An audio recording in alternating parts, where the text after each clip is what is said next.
case of Vanessa Marcotte. On August 7, 2016, 27-year-old Vanessa Marcotte visited her mother, Rosanna, in Princeton, Massachusetts. Vanessa, an active person who enjoyed outdoor activities like walking, yoga, and running, decided to go for a run on that warm and sunny day. She was scheduled to take a bus to New York City later that day, where she worked and lived. However, Vanessa failed to return home after her run, which was unusual for her. Her concerned mother, Rosanna, sought help from the police. The case drew widespread national media attention due to its rarity in Princeton, which had not seen a similar incident in 30 years. Vanessa Marcotte was born on June 17, 1989, in Leominster, Massachusetts. She was an exceptional student and graduated with highest honors from Boston University in 2011, earning a bachelor's degree in communications. After college, she worked at WordStream, an online marketing software startup in Boston, before becoming an account manager at Google's New York City office. Every couple of months, Vanessa would visit her mother and aunt in Princeton, a small rural town with a population of around 4,000. As an only child, Vanessa's mother, Rosanna, cherished their time together and looked forward to her daughter's visits.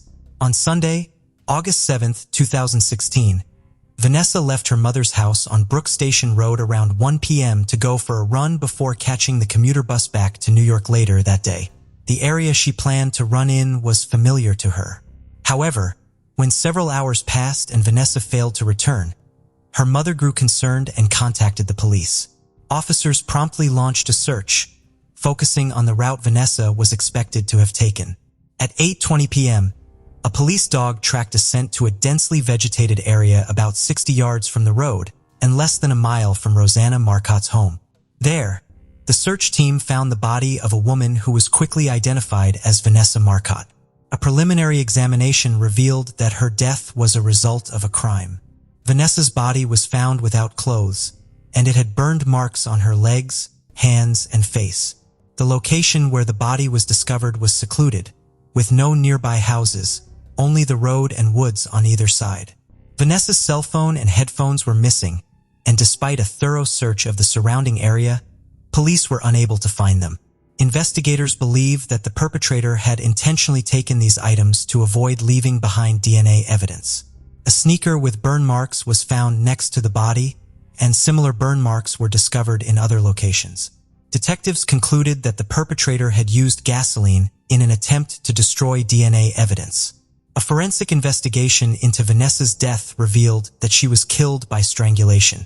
Her struggles against her attacker resulted in the presence of an unknown person's DNA under her fingernails. The fact that her clothes were removed suggests a brief but clear motive. The medical examination found evidence of contact with a male.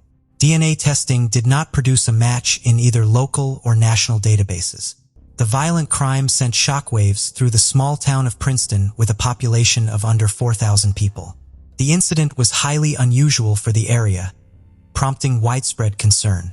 Local authorities urged residents of Princeton and surrounding areas to remain vigilant and report any suspicious activity to the Massachusetts State Hotline or the Princeton Police Department. In a press conference on August 11th, Worcester District Attorney Joseph Early Jr. confirmed that the suspect is likely a male who sustained minor injuries, including cuts, bruises, and scratches. During the struggle with Vanessa, the news of Vanessa Marcotte's death sent shockwaves through her family, the Princeton community, and her coworkers. A Google spokesperson expressed the company's condolences, describing Marcotte as a beloved team member who worked in the New York office for a year and a half. She was known for her bright smile, dedication to volunteer work, and enthusiasm for Boston sports. Google is deeply saddened by her loss and is thinking of her family and friends. Boston University Vanessa Marcotte's alma mater also paid tribute to her. The university's executive director of media relations, Colin Riley, said, "We are heartbroken for her family and friends. They are in our thoughts and prayers." Initially, police investigated a possible connection between Vanessa Marcotte's death and the murder of another runner, Corina Vetrano, which occurred a few days earlier in New York City. On August 2, 2016, Vetrano went for a run in Spring Creek Park in Queens. despite her father's concerns about her running alone. She was last seen alive around 5 p.m., just before entering the park. When she failed to respond to calls and texts, her father alerted the police, who began searching for her around 11 p.m. Tragically, her father found her body face down about 15 feet from the trail. Karina Vetrano's murder shared similarities with Vanessa Marcotte's case, including the fact that her body was found exposed and she had been strangled. However, investigators initially did not believe the cases were connected. 6 months after Vetrano's murder, 20-year-old Chanel Lewis was arrested and later sentenced to life in prison without parole after his DNA was matched to evidence found on Vetrano's body. In contrast, the investigation into Vanessa Marcotte's murder remained ongoing. Detectives believed that Vanessa Marcotte killer likely lived in or frequently visited Princeton and was familiar with the area. They also thought that Vanessa Marcotte did not know her killer and that their encounter was accidental. To aid in the investigation, law enforcement set up separate 24-hour phone lines for the public to report any information. A key eyewitness came forward, reporting that they saw Vanessa stop at a local convenience store for a drink of water around 1 p.m. on August 7th. She was last seen walking and talking on her cell phone. The attack on Vanessa is believed to have occurred within 2 hours of her being seen outside the store. Her phone was last active at 2:11 p.m. and has remained off since. Despite an extensive search of the area where her body was found in the surrounding neighborhood, police initially found few leads. It wasn't until 3 months later that a new witness came forward with crucial information. The witness reported seeing a dark-colored Ford SUV parked near the crime scene on August 7th on 2 separate occasions. The first sighting was at 12:45 p.m. when the witness saw the driver, a Hispanic man between 25 and 35 years old, standing next to the vehicle and talking on the phone. The second sighting was at 2:05 p.m. when the witness drove by the same location and saw the SUV still parked, but with its hood down and no one in sight. This new information led authorities to launch a search for a Hispanic man who owns a black SUV and may live in the Princeton area. On February 23, 2017, 6 months after Vanessa's death, Worcester County District Attorney Joseph Early Jr. released new details about the investigation. DNA found on Vanessa's body had been analyzed, and a suspect profile was created based on the DNA and witness statements. The suspect was described as a Hispanic male, 20 to 30 years old, with an athletic build, medium height, and short or shaved hair. He was believed to have had access to a dark-colored SUV on the day of the crime and to have suffered visible upper body injuries shortly after the attack. About 3 weeks later, a police officer in Worcester County spotted a man who matched the suspect's description. The man was driving a vehicle identical to the one seen on the day of Vanessa's death. The officer quickly noted the license plate number and identified the car's owner.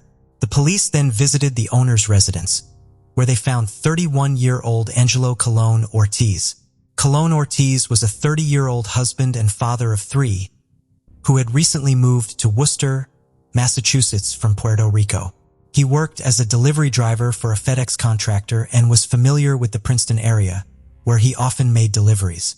Despite his clean record, Colin's behavior was concerning to those around him. Neighbors in Worcester described him as having a perverse nature, often making vulgar comments to people in the neighborhood. A former Princeton postal worker also reported that Colin frequently made crude comments about her and other women to his co-workers. When questioned by police about the attack on Vanessa Marcotte, Colin claimed he did not know her and couldn't remember if he was in Princeton on the day of the incident. However, he did agree to provide a DNA sample, signing documents to allow his DNA to be analyzed. The lab took some time to process the DNA test, which ultimately revealed a match between Colin Ortiz's DNA and the DNA found under Vanessa Marcotte's fingernails on April 15, 2017. As a result, Colin was arrested and charged with the crime just 3 days later. Prosecutors presented evidence that on the day of the murder, Colin purchased $5 worth of gasoline from a store located 6 miles from the crime scene at 2:35 p.m. This suggested that Colin had returned to the scene after Vanessa's death in an attempt to destroy evidence, including his DNA on her body. The district attorney argued that the DNA evidence was collected through proper procedures, which led to the charges against Colin. However, Colin's attorneys countered that their client's DNA sample was obtained irregularly, casting doubt on the legitimacy of the evidence. The defense team argued that Colin Ortiz's language barrier hindered his ability to understand that providing a DNA sample to the police was optional. In fact, Ortiz stated that he was unaware that he could refuse to provide one. Colin, a U.S. citizen born in Puerto Rico, does not speak, read, or understand English, as he declared in an affidavit. He recounted that on March 16, 2017, 2 white state police officers visited his home with a translator who spoke a Spanish dialect that was unfamiliar to him. The trial extended for several years, ultimately leading to Judge Janet Kenton Walker's decision on January 11, 2022 to deny the defense's motion to suppress the DNA evidence. Colin maintained his innocence to the original charge of first-degree murder, but through a plea agreement, he pleaded guilty to the lesser charge of second-degree murder, which carries a shorter sentence.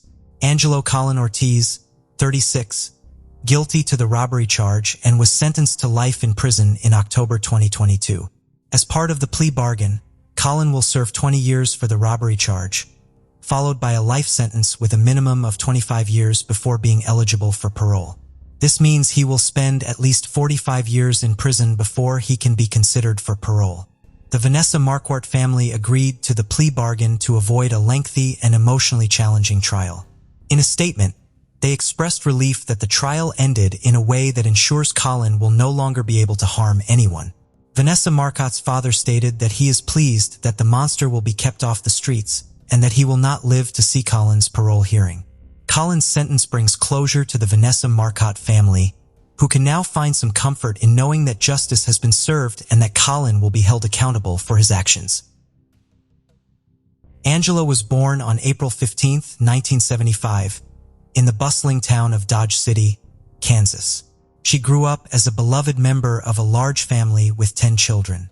Known for her wit, intelligence, and her ability to engage in captivating conversations, Angela was always the heart of any gathering. Her love for animals, despite her allergies, was evident throughout her life, and she also had a deep passion for reading and woodworking. As a student of interior design, Angela found beauty in creating and arranging living spaces. However, her most important priority was always her family. She maintained strong relationships with her siblings and was quick to offer a helping hand to friends and even strangers. Angela's passion for genealogy led her to become a family history consultant, where she helped people reconnect with distant relatives. She was also highly active in her church, serving as a choir director, teacher, and youth group leader. On December 18, 1999, Angela married James Craig, a man with dreams of becoming a doctor. In 2006, those dreams became a reality when James earned his doctorate in dental surgery from the University of Missouri, Kansas City.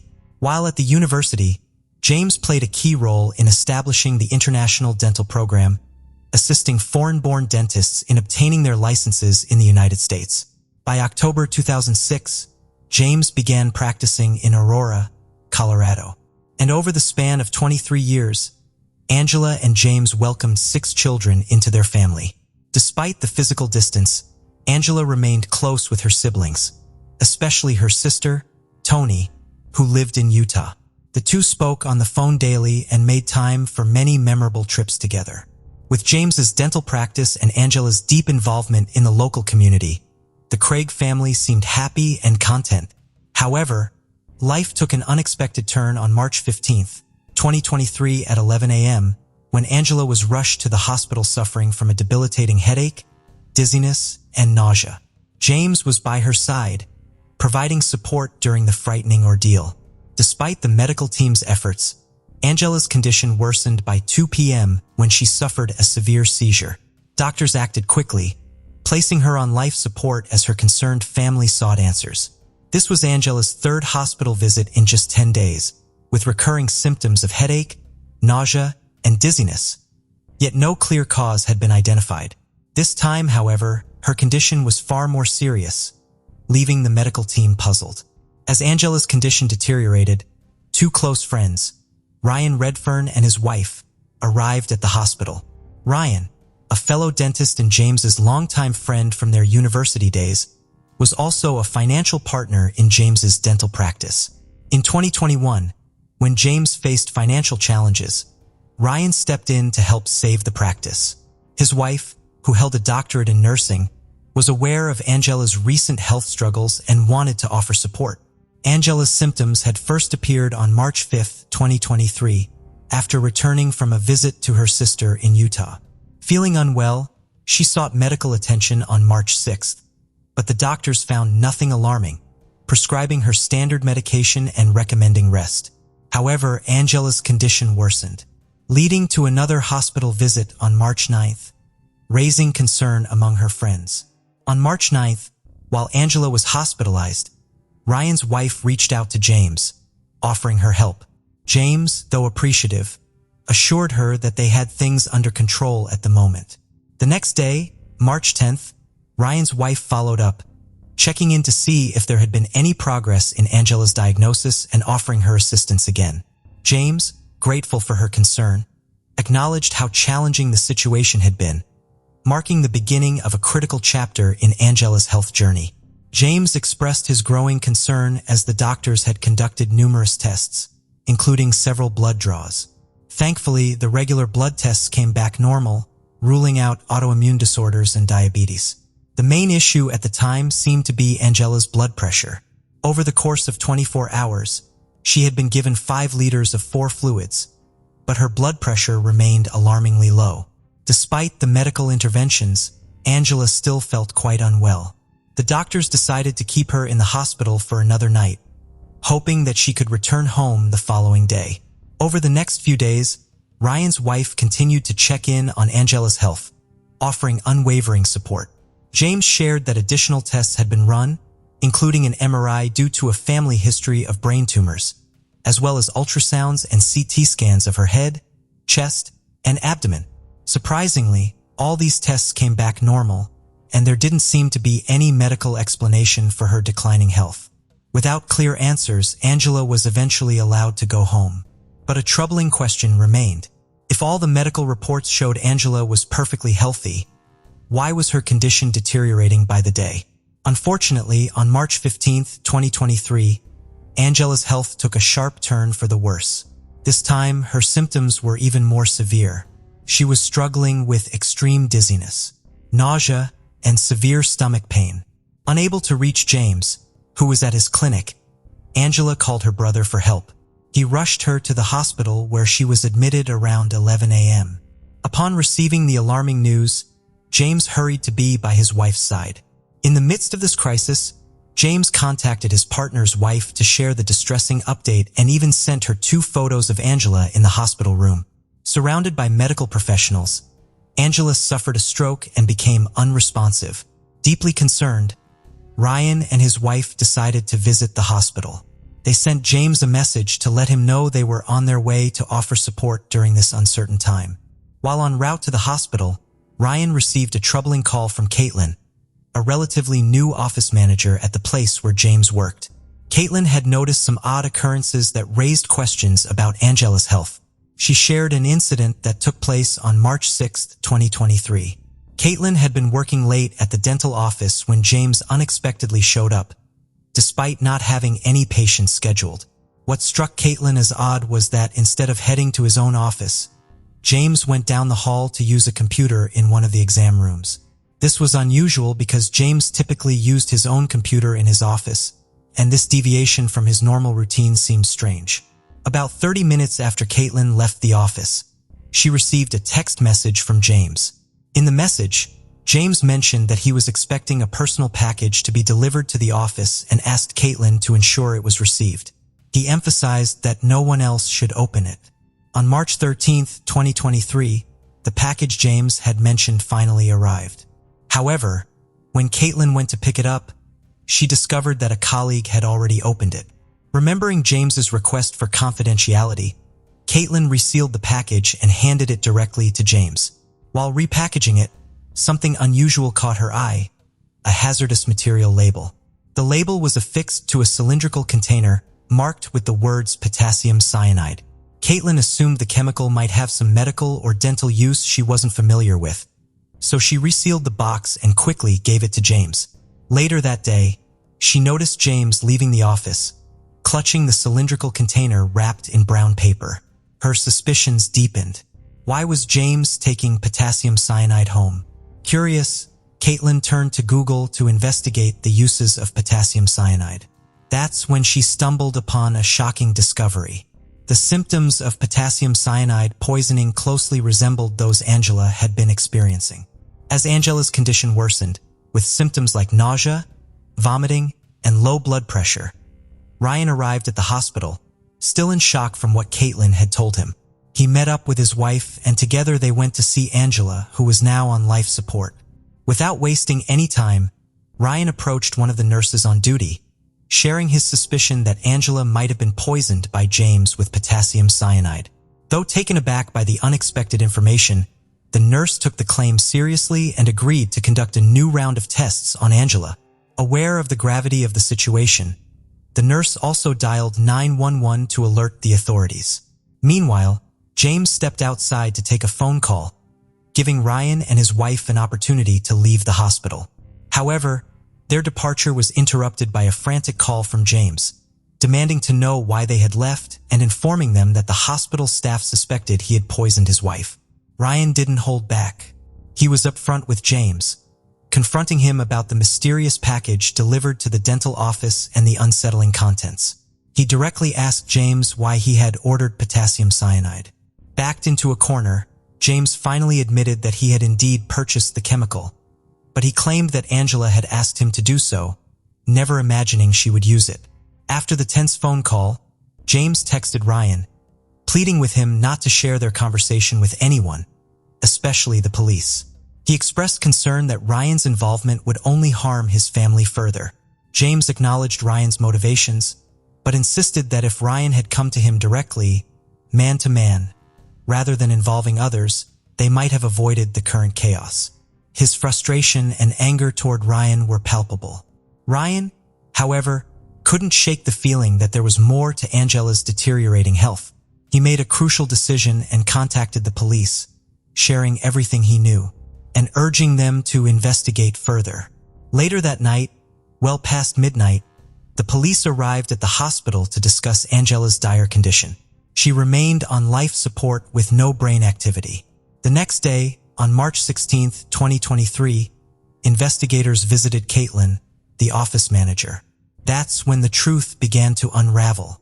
Caitlin revealed that on the morning of March 6, 2023, before Angela's first hospital visit, James had prepared a pre-workout protein shake for her. He proudly mentioned it at the office, portraying himself as a caring husband.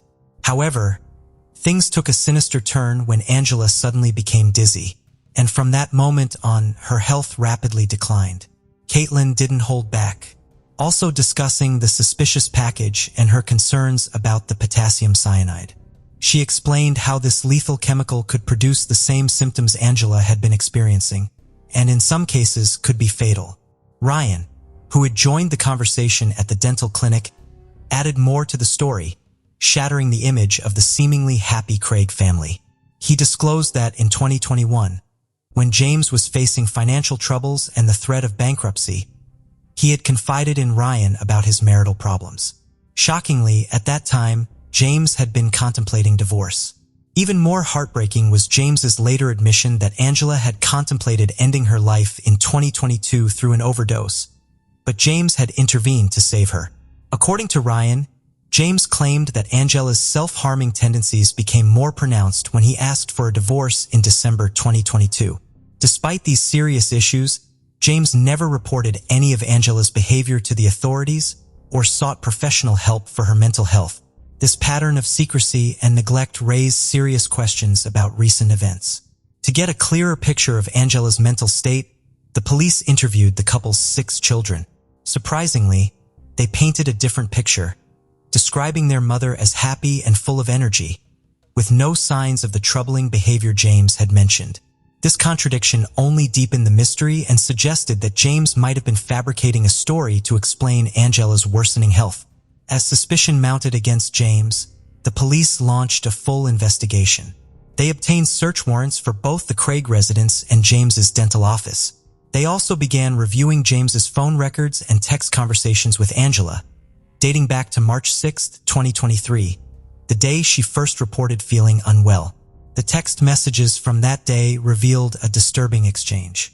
Angela expressed her appreciation for a coffee James had made for her, showing affection and optimism for the day. However, soon after, she mentioned feeling dizzy and off, prompting James to suggest she check her blood pressure. The conversation took a troubling turn when James referenced heavy medications and acknowledged his past concerns, hinting at a possible trigger for Angela. He voiced concern about her symptoms, comparing them to those of a stroke, and asked about any weakness she might have been experiencing. This unsettling exchange, combined with the other evidence, left investigators with more questions than answers.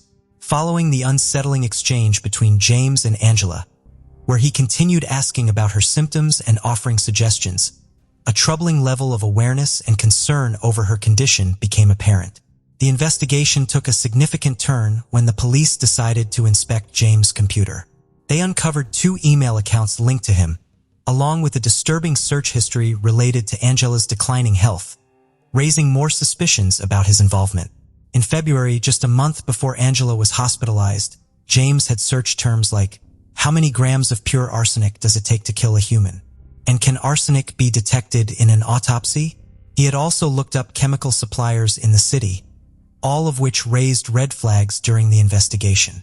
One particularly damning piece of evidence was a purchase made by James on Amazon for a product labeled as 99.999% crystalline metalloid arsenic. The product description explicitly stated that ingesting this chemical could be fatal.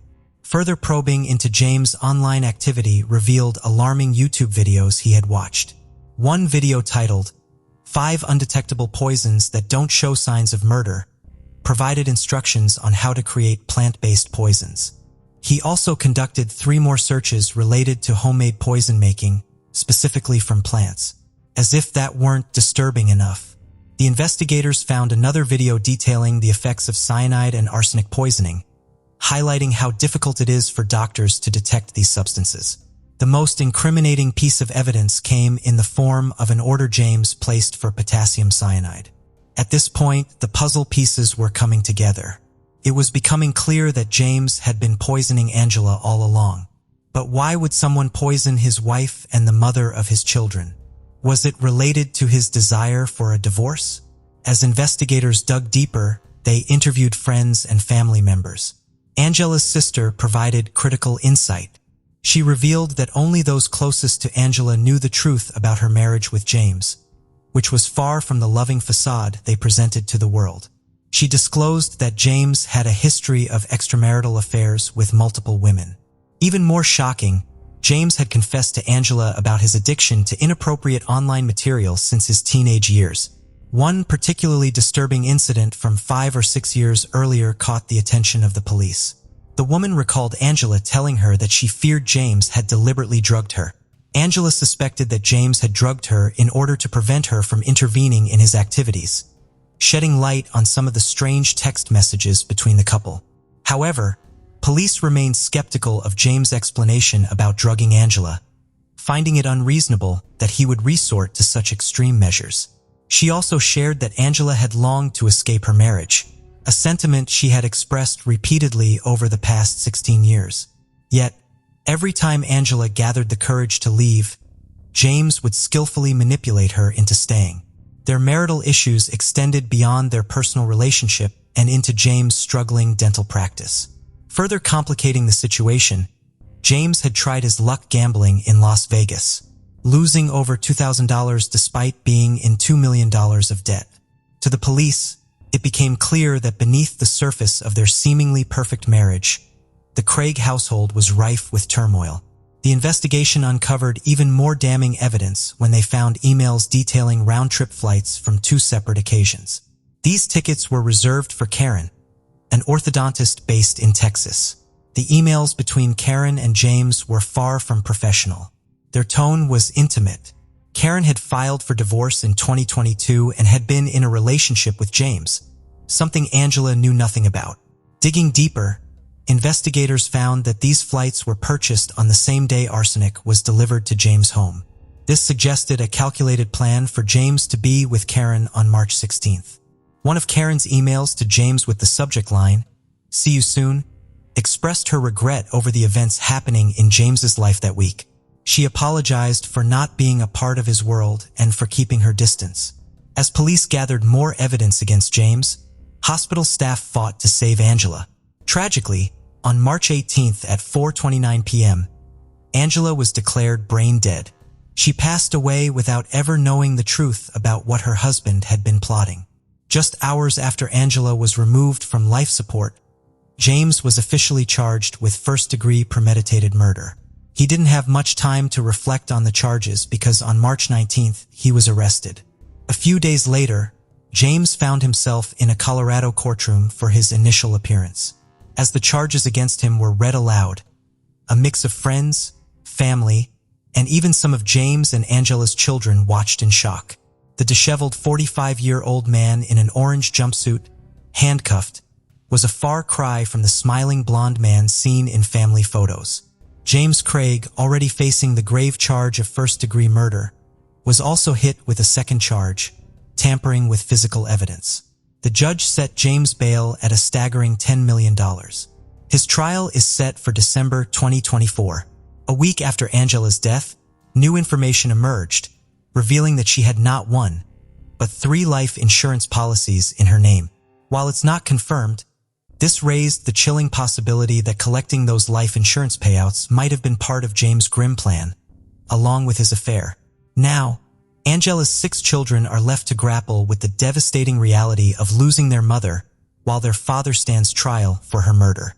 Angela's children were her pride and joy, and following James' arrest, Angela's family stepped in to care for them. They made it clear that James's extended family should not be held responsible for his terrible actions. In Angela's obituary, her family and loved ones tried to capture the essence of her life beyond the tragedy of her untimely death. When Angela was declared brain dead, her family made the brave decision to donate her organs. While they couldn't save her, they found bittersweet comfort in knowing that her legacy lives on through the lives she helped save.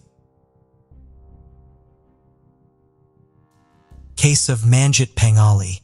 In every person's life, 2 decisions hold utmost significance: their career path and the choice of a life partner. Securing one's desired career alongside a caring and affectionate life companion can make life feel like a flawless masterpiece. Manjit Panghali, a resident of Vancouver, Canada, had a life that seemed to embody this ideal. But the tragic conclusion of her beautiful existence left an indelible mark on the entire nation of Canada. October 18, 2006 marked the date when the news of Manjit Panghali's disappearance emerged. However, just 5 days later, on October 23rd, her charred body was discovered on a beach shore. After this discovery, the police promptly reached the crime scene and informed Manjit's in-laws about the incident. The news quickly spread across the city of Vancouver that a partially burnt body of a woman had been found on the beach.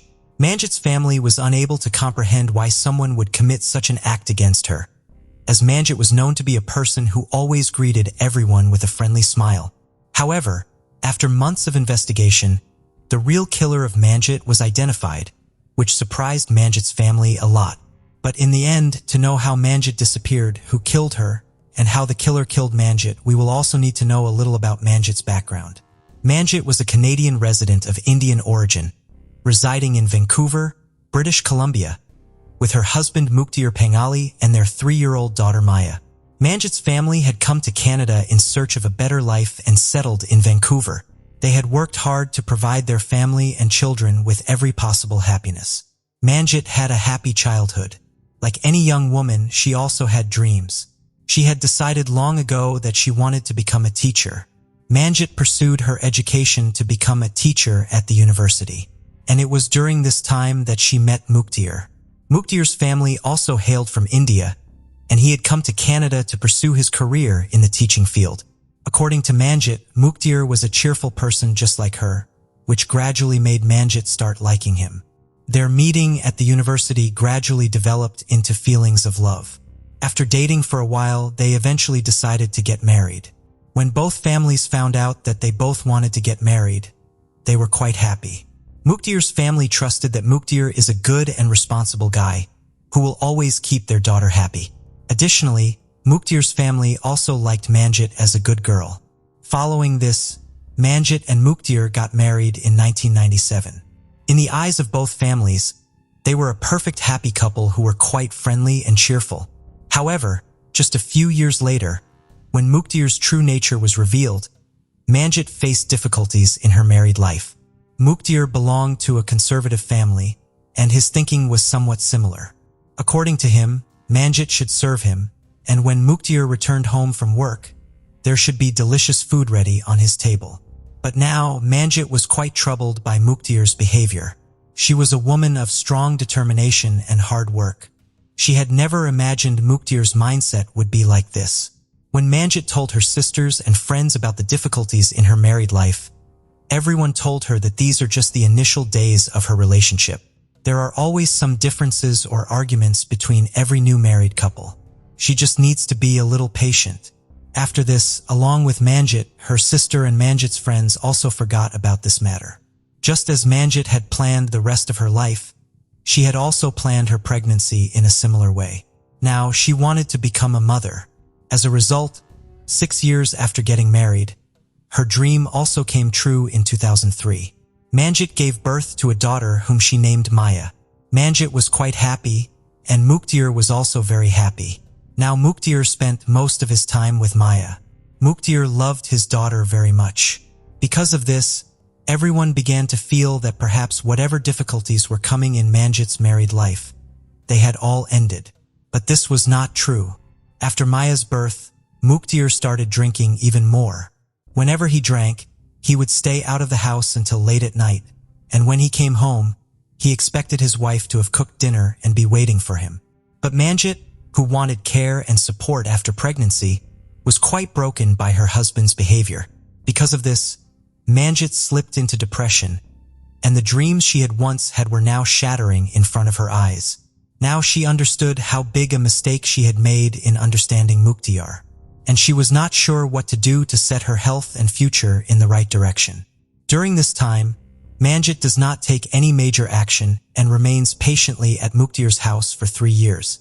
However, in 2006, Manjit plans to have a second child, hoping to bring happiness back into the household. Nonetheless, due to constant arguments, she begins to feel that this may no longer be possible. Shortly after, Manjit becomes pregnant again, and Mukhtir is quite pleased upon learning this news. Unexpectedly, Maddie's behavior changes significantly. He starts to love and care for Manjit as he had before, which makes Manjit very happy as she feels she has regained his lost love. However, she does not realize that this happiness will be short-lived. On October 18, 2006, Manjit had left for her prenatal yoga class, but a significant amount of time passed and she did not return home. The next day, Mukhtir called Manjit's family and informed them that she hadn't come home since the previous evening. Upon hearing this, Manjit's family became somewhat worried. They then called Manjit's sister, Jasmine, and narrated the whole story.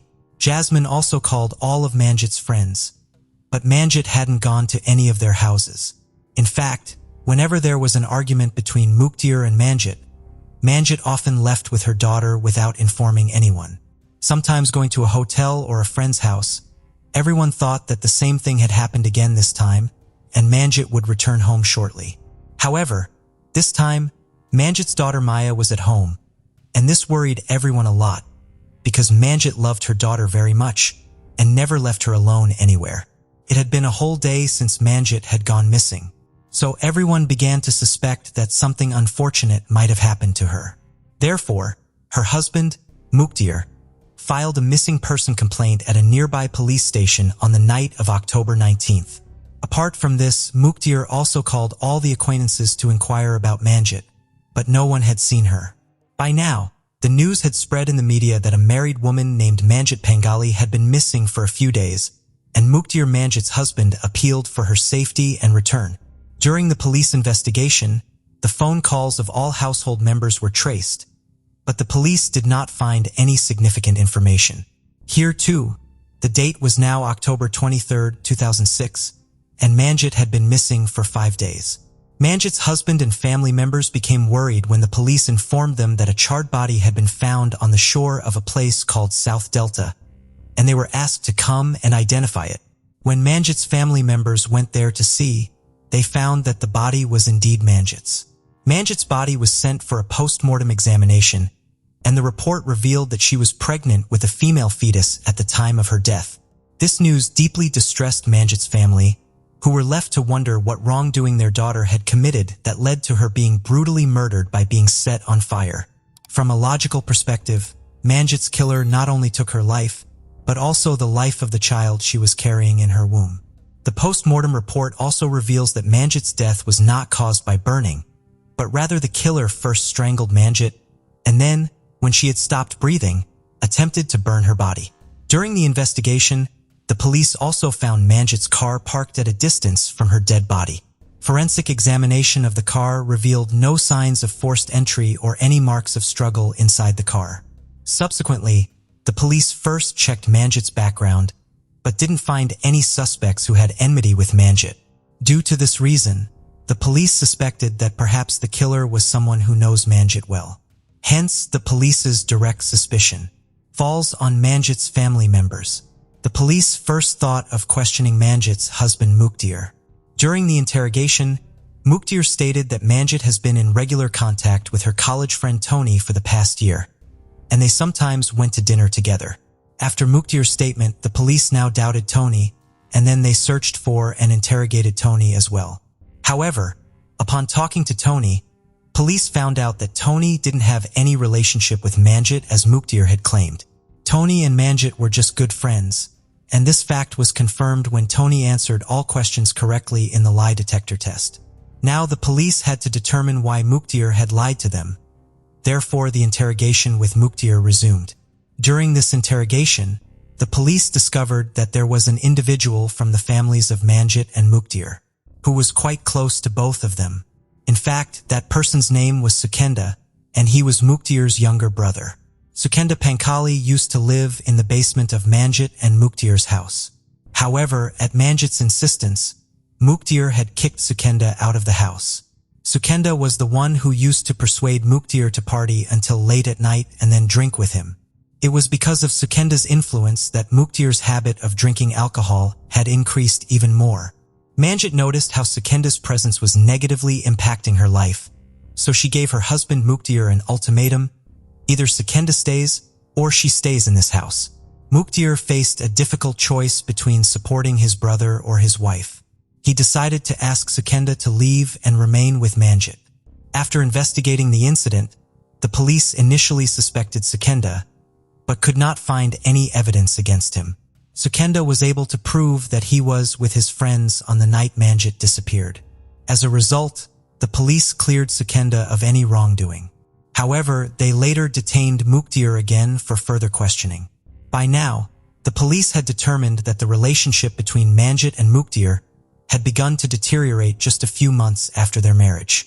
Whenever Manjit discovered Mukhtar's daily habit of drinking alcohol, she scolded him. On the other hand, Manjit had hurt Mukhtar's brother Sukhenda by throwing him out of the house, which had wounded Mukhtar's ego and masculinity, causing him to harbor even more resentment towards Manjit.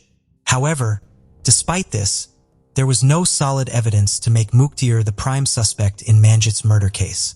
Moreover, Manjit's family and friends also had substantial trust in him. But now the police have decided to re-examine all the evidence. First, the police noticed that the driver's seat of the car was pushed back, which indicated that Manjit had not driven the car there by herself. Rather, there was someone else with her in the car at the time.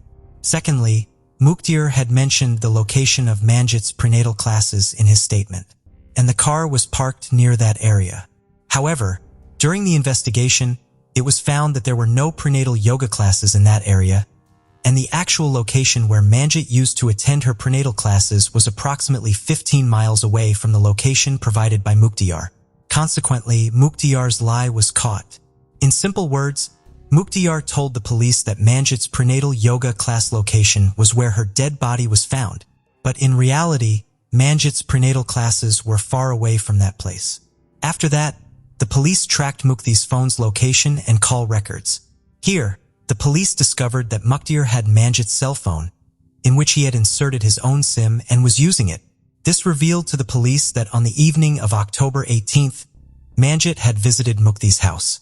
Therefore, Mukhtar had Manjit's cell phone. By now, all the statements given by Mukhtar were proving to be false. Then, the police got solid evidence in their hands. They obtained CCTV footage from a gas station near Manjit's house, in which Mukhtar was seen buying an old newspaper and a lighter from that gas station. Although Mukhtar used to drink alcohol, he did not smoke cigarettes. So why would he buy a lighter and an old newspaper? Here, Mukhtar became a prime suspect in the eyes of the police. So the police took immediate action. Nearly 6 months later, on March 12, 2006, Mukhtar was arrested in his wife Manjit's murder case. The police interrogated Mukhtar rigorously. At first, he completely denied the claim of murdering Manjit, portraying himself as innocent. But then, after some time, his courage broke, and he confessed to his crime. Now the culprit was caught. When Mukhtar explained why he had mercilessly killed his pregnant wife on October 18th, the police was shaken to the core. Mukhtar explained that after Manjit's yoga class, he took her home, where an argument broke out between them. The argument escalated to the point that, in a fit of rage, Mukhtar strangled Manjit, killing her. He then took her body to a secluded seaside location in South Delta and burned it, in an attempt to destroy any evidence that could be used by the police. In addition, Mukhtar provided the reason behind wanting to kill Manjit. Essentially, Mukhtar had developed hatred towards Manjit. Mukhtar's mind was filled with intense dislike and negativity towards Manjit, which became the cause of Manjit's death. Hearing this, both Manjit's and Mukhtar's families and friends were greatly surprised. Subsequently, in November 2010, Mukhtar was found guilty in the Manjit murder case, and he was also charged with second-degree murder.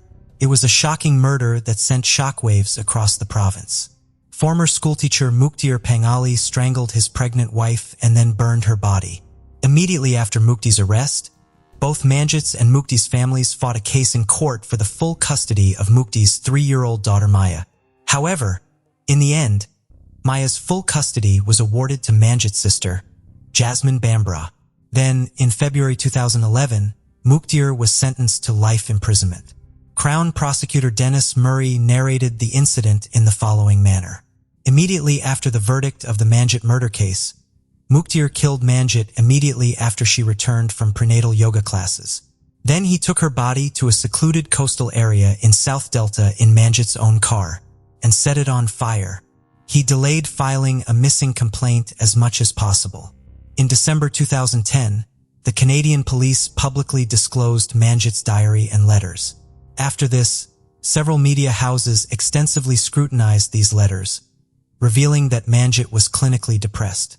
However, she was making a lot of effort to save her married life. During discussions with media houses, a member of Manjit's family revealed that she had been struggling with depression since her first pregnancy. Mukhtar not only killed Manjit but also took 2 lives. She was so happy to be pregnant. It was something that she had wanted for a long time.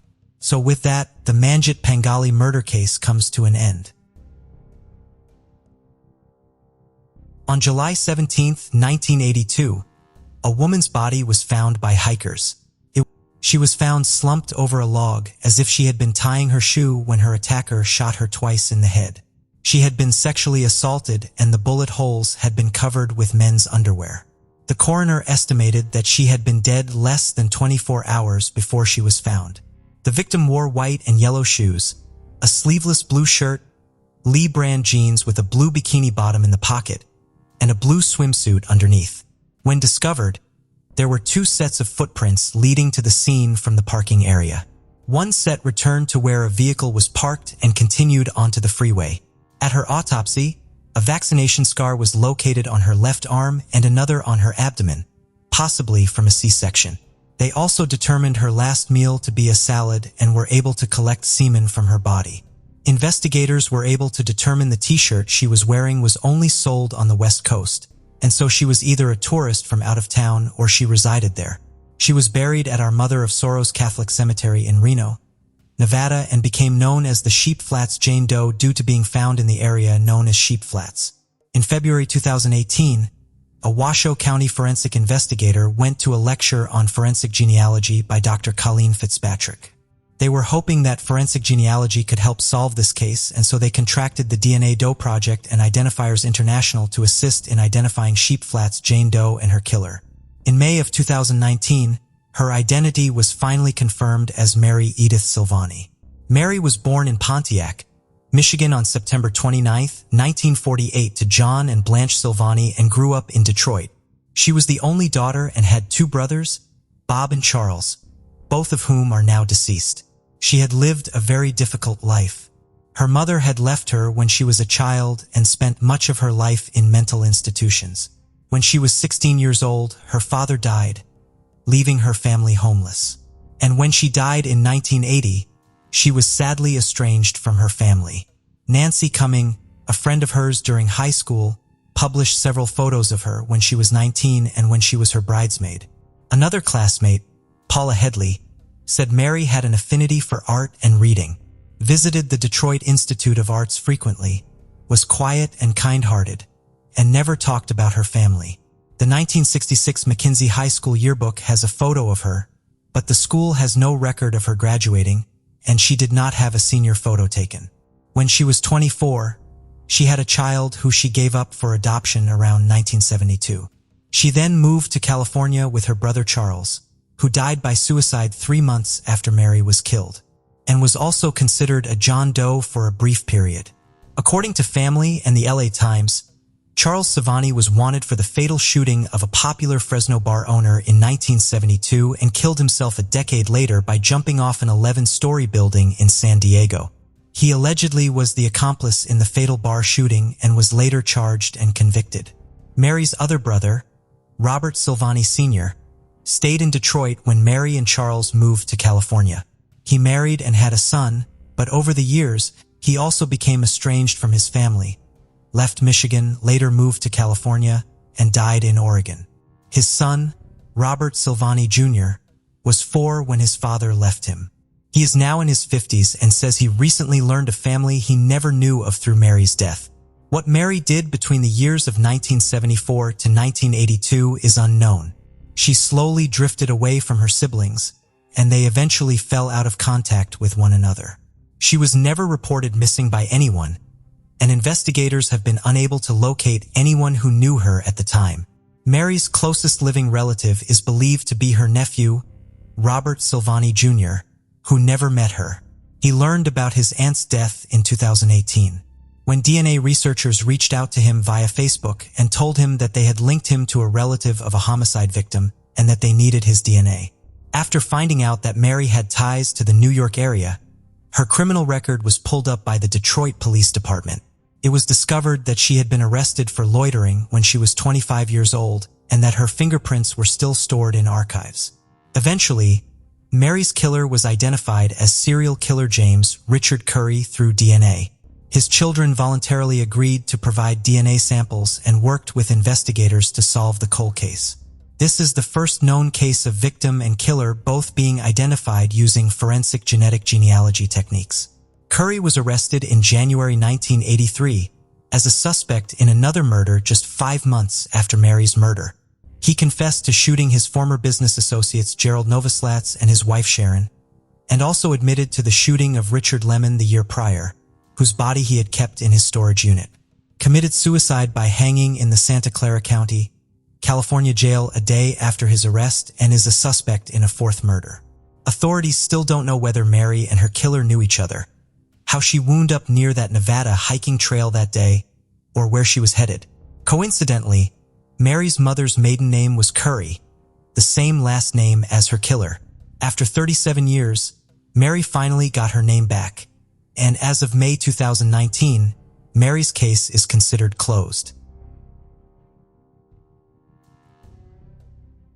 Christy Mirack was born November 3, 1967 to Vincent and Jerry.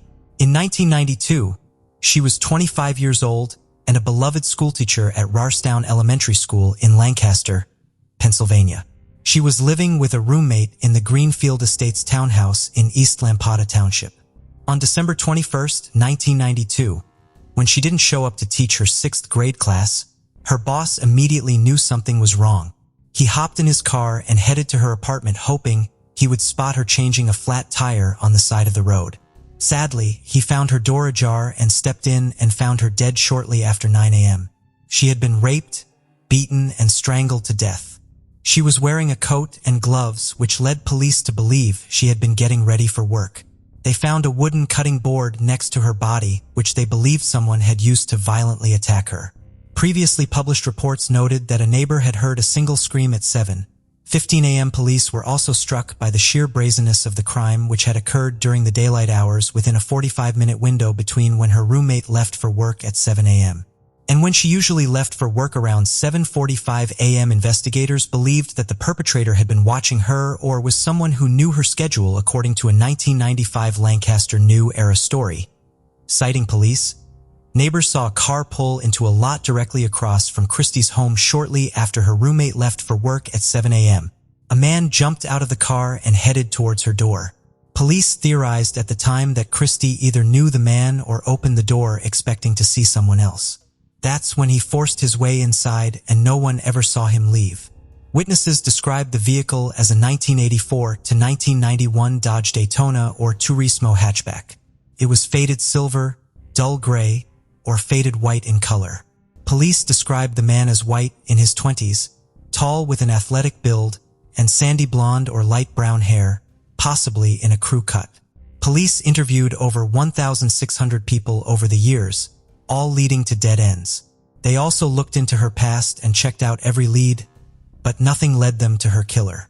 Police gathered DNA evidence from her body and from the crime scene, but it didn't turn up any matches when they entered it into the FBI's National DNA Database. Another dead end. Eventually, the case went cold. In 2015, 23 years after her violent death, the Lancaster County District Attorney's Office took over the cold case.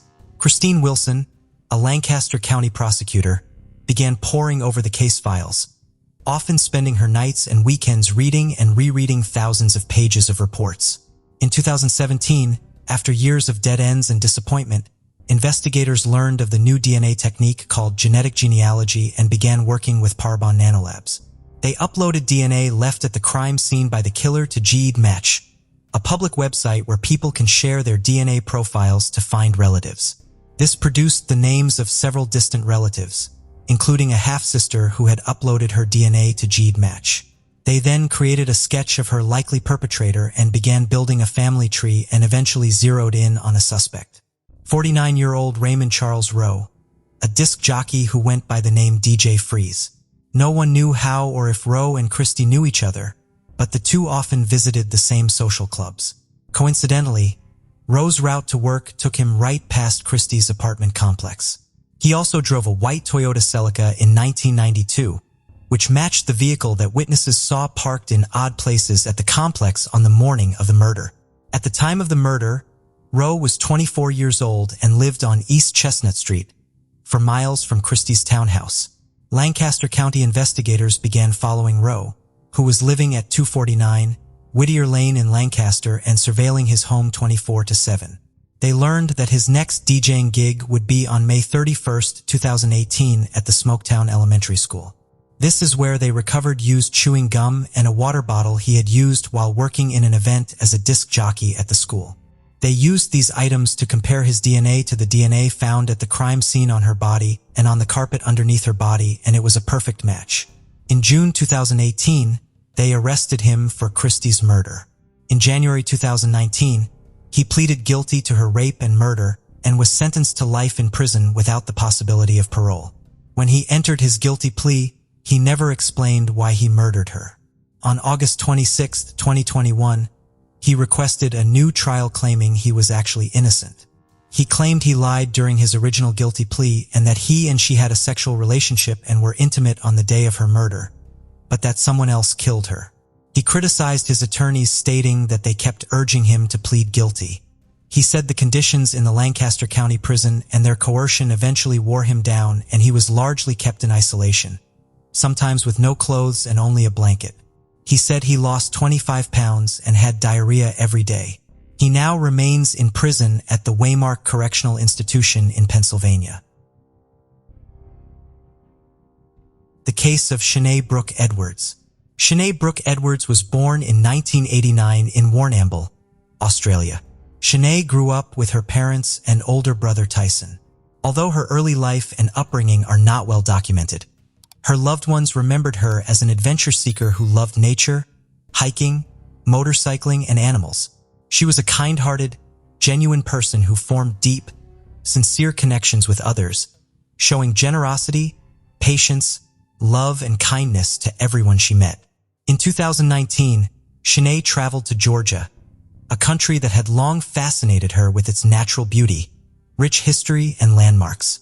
Her boyfriend, Moriel Syed, a Lebanese national, had planned to join her in Georgia, but was unable to do so because the country's borders were closed to unvaccinated individuals at the time. Chena resided in Tbilisi, the capital of Georgia, where she worked as an English teacher.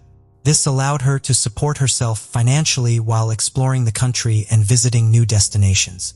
She formed close bonds with like-minded friends who shared her passion for travel. On July 29, 2021, Chena uploaded a photo to her social media profile, captioning it with the single word, joy. The image was taken during a scenic motorcycle ride, an activity she thoroughly enjoyed. The following day, July 30th, 2021, Chena decided to hike up Mutit, a popular tourist attraction situated in the heart of Tbilisi. According to her friends, Chena would often take leisurely strolls in the wooded area near the mountain, and she had never encountered any issues or threats to her personal safety. On July 30th, 2021, Chena left her residence around 3:30 p.m. and was last spotted near the Church of St. Michael of Tavare, located at the foot of Mount Mutit, which serves as a starting point for hikers. Chena was scheduled to meet friends at a cafe in the capital city, but she failed to appear. When attempts to reach her by phone proved unsuccessful, her friends decided to file a missing persons report with the local authorities. Meanwhile, a friend of Chena's living in California grew concerned and placed a call to Chena's phone. When the call was answered, Chena could be heard screaming, "Please let me go. Okay, just let me go," indicating that she was being attacked and desperately seeking release. The call was abruptly disconnected, and when Chena's friend tried to call back, there was no answer. There are conflicting accounts of what Chena's friend in California did next. According to some reports, she posted an urgent message to a Facebook group comprised of expats living in Georgia, asking someone to alert the police to the disturbing phone call. Other sources claim that Chena's friend directly contacted the Georgian police and relayed the distressing details. It is certain that within hours of Chena making a frightening phone call, Georgian police became aware of it and began to investigate. Hundreds of police officers and volunteers were deployed to search the area, focusing on the slopes of Mount Mutit. The search party utilized search dogs and drones, but Chena remained missing. By sunset, her phone was still off, and she had not visited any local hospitals. This lack of progress was ominous, as was confirmed the following day. Tragically, on July 31st, after an extensive search, 31-year-old Chena Brook Edwards was discovered deceased near a hiking trail. The perpetrator attempted to conceal evidence by hiding the body under tree branches and leaves. A knife, believed to be the crime weapon, was found nearby. Chena's phone was soon discovered on the mountainside. Further inspection of the crime scene revealed an old rusty shovel, a fireplace, used needles, and numerous empty bottles. Georgia's interior minister revealed to local media that police have uncovered information not yet disclosed to the public to protect the integrity of the investigation. He assured that the ministry and police officers are doing everything possible to find the perpetrator. The forensic examination of Chena's body revealed 13 stab wounds, with 5 in the neck area, leading the police to conclude that the perpetrator undoubtedly intended to kill the young woman. Signs of strangulation were also found on her neck. After the authorities officially confirmed Chena's death, the media reported that the crime was motivated by lust, but the Georgian police denied this, citing the forensic medical examiner's failure to find any signs of a crime against the woman's integrity. Chena's boyfriend, Moriel Syed, has vowed to track down the culprit, no matter how long it takes, and exact revenge. Chena's death was a devastating blow to her friends and a particularly traumatic experience for her family, who lived on another continent. They faced the difficult task of transporting her body back home, while the police worked to identify the perpetrator. Although the police are directly responsible for preventing crimes and capturing criminals, in this case, there was an added concern. Georgia's billion-dollar tourism industry could be severely impacted by the fact that tourists, neighbors, and employees and visitors of Manjit Park. They examined the roots of the case and reviewed video footage of Chena's movements on the day she went missing. In an expat Facebook group, a local woman reported hearing a woman screaming on the trails below Manjit Park around an hour after Chena left home. Another woman in the same group claimed to have witnessed a disturbing scene on the mountain the day before Chena went missing, in which a man was seen aggressively assaulting a woman in the same area where the crime eventually took place. At the same time, the laboratory analyzed the crime weapon and discovered a male DNA sample, but no matches were found in the Georgian police database. Consequently, the samples were sent to the databases of 194 Interpol member states for further checking. Witness interviews revealed that Chena had no enemies, no history of conflict with anyone, and no association with individuals of questionable character, suggesting she may have been a random victim of a crime with an unclear motive. The police conducted a meticulous investigation, collecting genetic samples from several dozen individuals who could potentially have been involved in the crime, and subjected each to rigorous scrutiny. Following a thorough and multifaceted investigation, authorities were able to narrow down the list of suspects until they found a DNA match.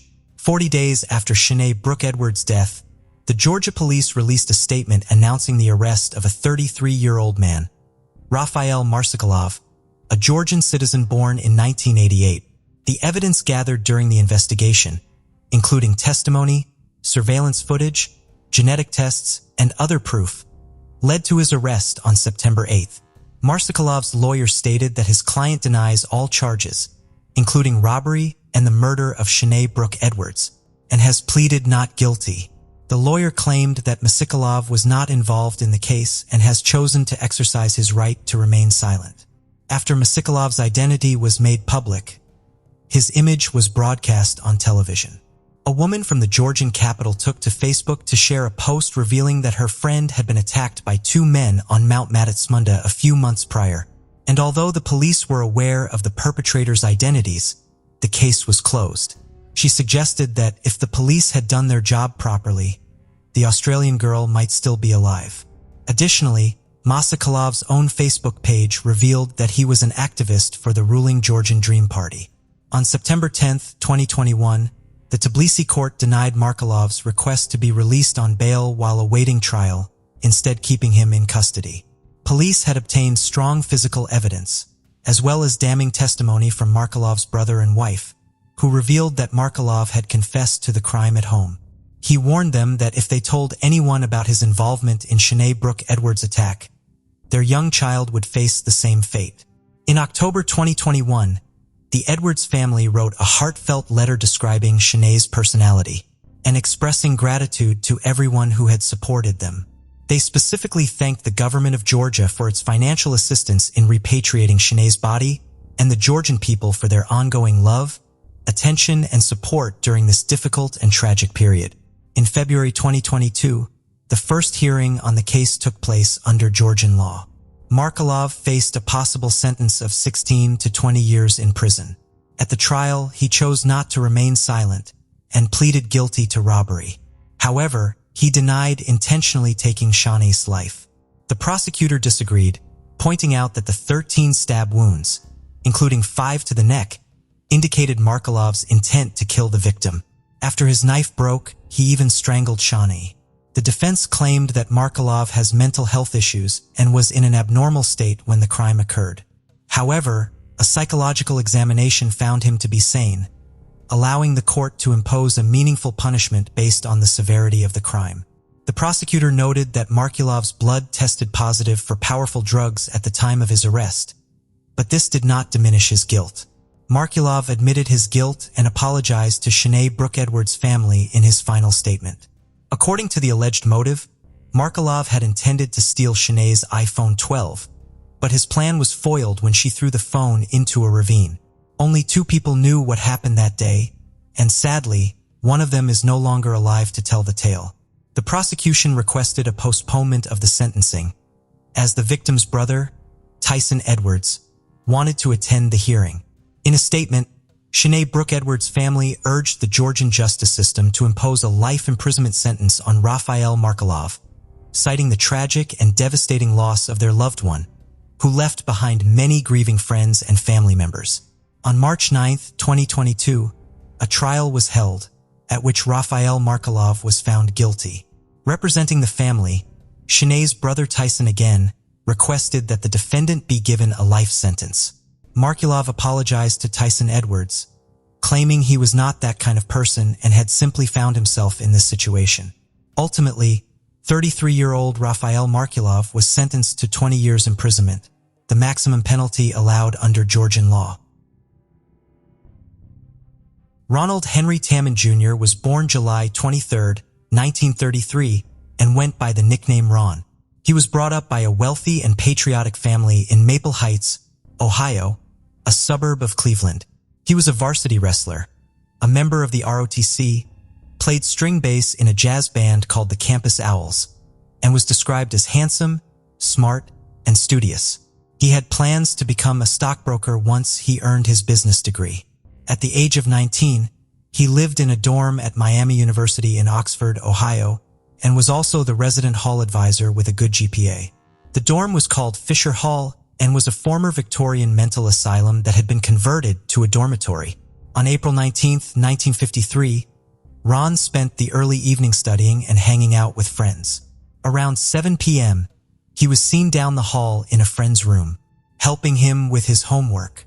About 9 p.m., Ron requested new bed sheets from the hall manager because someone had put a dead fish in his bed.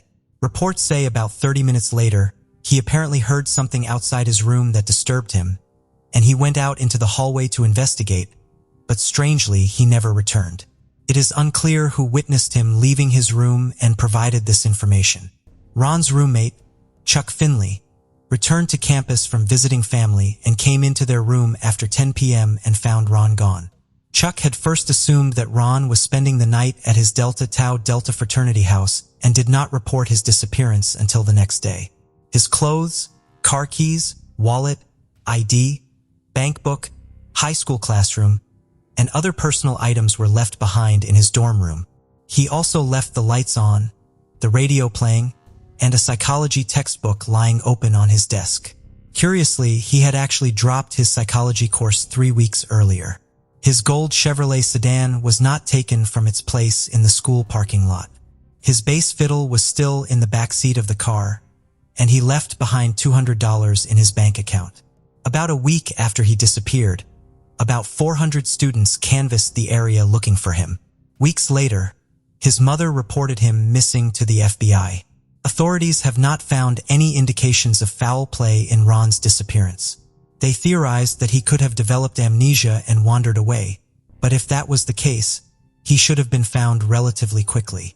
A couple months after he went missing, a woman living in 7 Mile, Ohio, 12 miles east of the Miami University campus claims that a young man came to her door around midnight the evening Ron disappeared and asked what town he was in. Then he asked directions to the bus stop, which she gave him, and he left. However, the bus line had suspended its midnight run, so he could not have gotten on a bus. The witness says the man she spoke to was disheveled and dirty and appeared upset and confused. He was not wearing a coat or hat, although it was a cold night and there was snow on the ground. She believed he was walking and not in a car. The man matched the physical description of Ron and was wearing similar clothes, but it has not been confirmed that they were the same person. Strangely, 5 months to the day before Ron vanished, he went to the Butler County Coroner's office in Hamilton, Ohio, and asked Dr. Garrett Boone for a test to have his blood typed. The coroner claims that this was the only such request he ever got in his 35 years of practice. When the doctor asked why he wanted the blood test, he stated in case he wanted to give blood someday. Dr. Boone sent him to Mercy Hospital where a blood sample was taken and Ron got his results sent to him at Fisher Hall, which were O positive. It's unknown why Ron didn't just get the test done on campus at the university hospital where it was available. Ron was scheduled for a physical in 2010 and spent 9 years trying to solve it.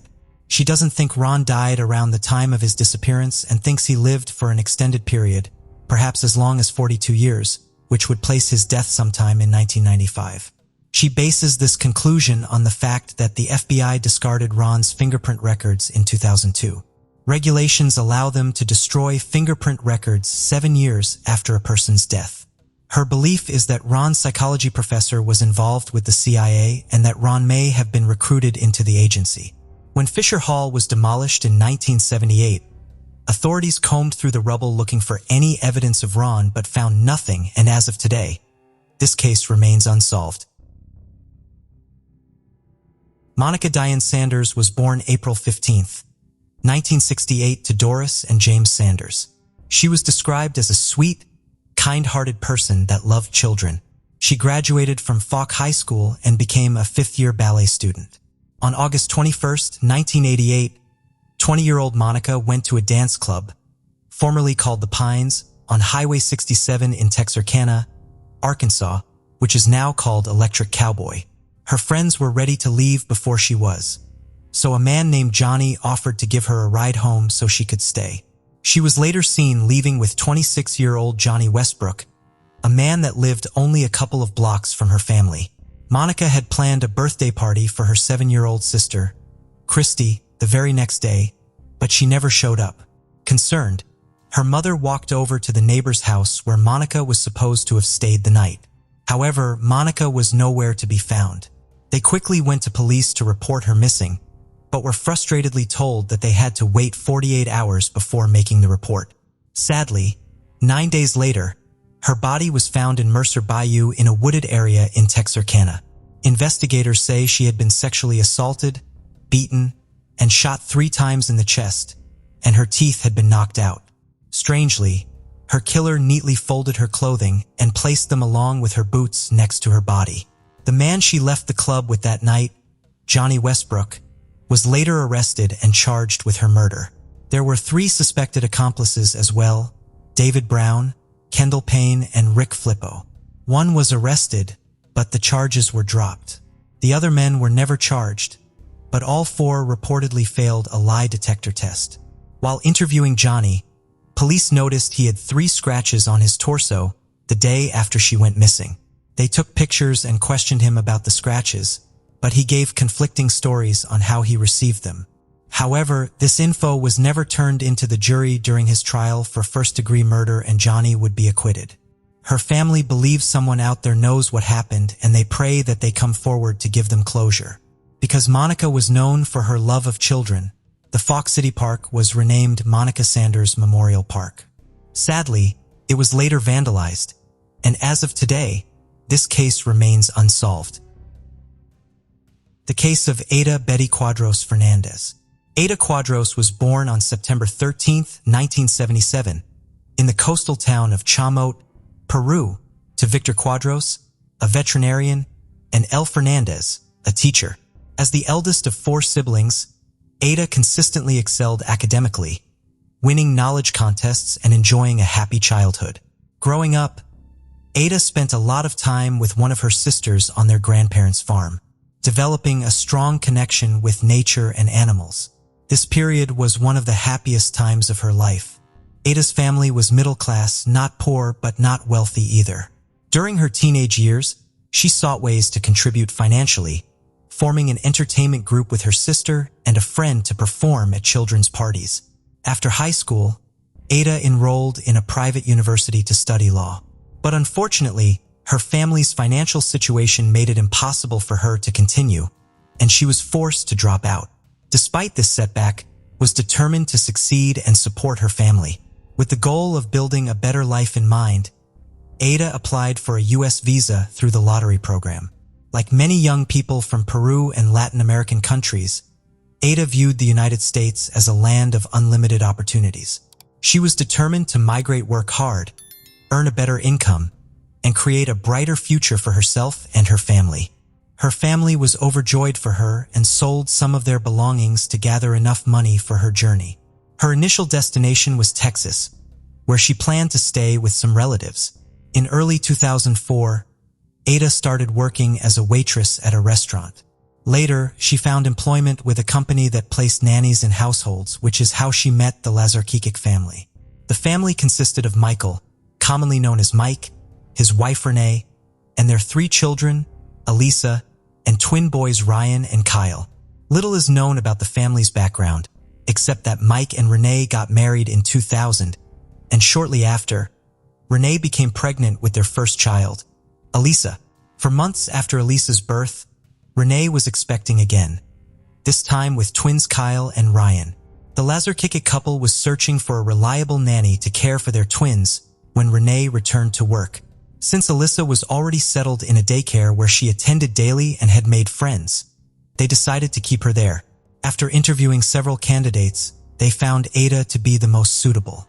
At 27, Ada was young yet mature, appearing healthy, strong, well-mannered, and cheerful. Renee wanted Ada to start right away, so she could spend a few weeks showing her the household routines, explaining where everything was and outlining her expectations. This would also give Renee the opportunity to observe how Ada interacted with the young twins, who were just over a year old. The family had one non-negotiable condition. They required a commitment from Ada to stay with them for at least 18 months, which she agreed to. Initially, the agreement was that Ada would only spend her days at the Lazarkikic household. But later on, they asked her to move in full-time and she accepted. As a result, she only went back to her uncle's house on weekends. Everything seemed to be going well, and the Lazarkikic family was more than satisfied with Ada's work and had grown to trust her completely. They had many happy memories, captured in photos, of Ada smiling and caring for the twins. However, the Lazarkikic family's situation took a dramatic turn in the summer of 2005. Ada broke the news to them that her uncles were returning to Peru and then moving to Germany, and she intended to go with them, having already bought her plane ticket for October 29th. This was a blow to the couple, as it was not what they had originally agreed upon. Eventually, they came to terms with it, and only asked Ada to stay on until they could find a suitable replacement. They even asked for her help in finding and selecting her successor, and Ada agreed to assist them. After Ada stopped sleeping over at the Lazarkikics, she would go back to her uncle's house every night and return early the next morning. With her departure approaching, the Lazarkikics arranged to meet several potential nannies on Wednesday, October 12th. During the day, Renee asked Ada to prepare macaroni and cheese for the children, which Ada did. After feeding the kids, Ada waited for Renee's return.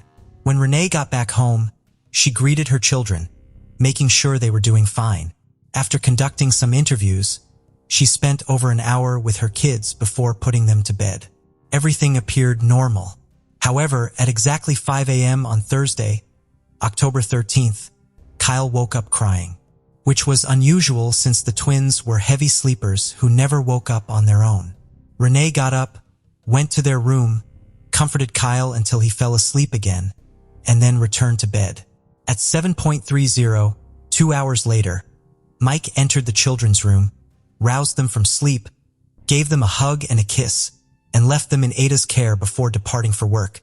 Just before 9:30, Renee awoke, spent time with the twins, changed Ryan's diaper, bid farewell to both Ryan and Kyle, and then headed to work.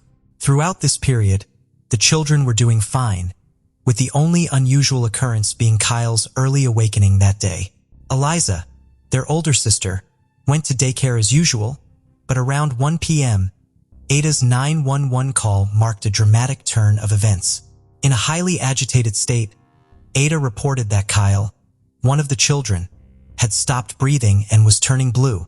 After providing the address, the operator guided Ada through performing CPR on Kyle, while paramedics rushed to the scene. Minutes later, paramedics arrived and took charge of Kyle's care. They questioned Ada, who was very distressed about what had happened. Ada explained that after lunch, she had put Kyle to bed in his crib and left to fetch his brother Ryan. When she returned with Ryan, Kyle suddenly began vomiting and stopped breathing. While paramedics treated Kyle, Ada phoned Renee to update her on the situation, providing a modified account of what had happened. According to Ada, after feeding the children, she had removed Kyle from his high chair and placed him on the playroom floor, as was her usual practice, before going to fetch his brother. However, when she returned, she found Kyle vomiting. She went to the kitchen to grab a bowl to contain the vomit, and upon her return, she discovered that Kyle had fallen. Ada claimed she picked him up, took him to the sink, and performed the breathing rescue technique Renee had taught her, but it didn't work. She also attempted CPR. Following initial treatment, the paramedics rushed Kyle to the nearest hospital.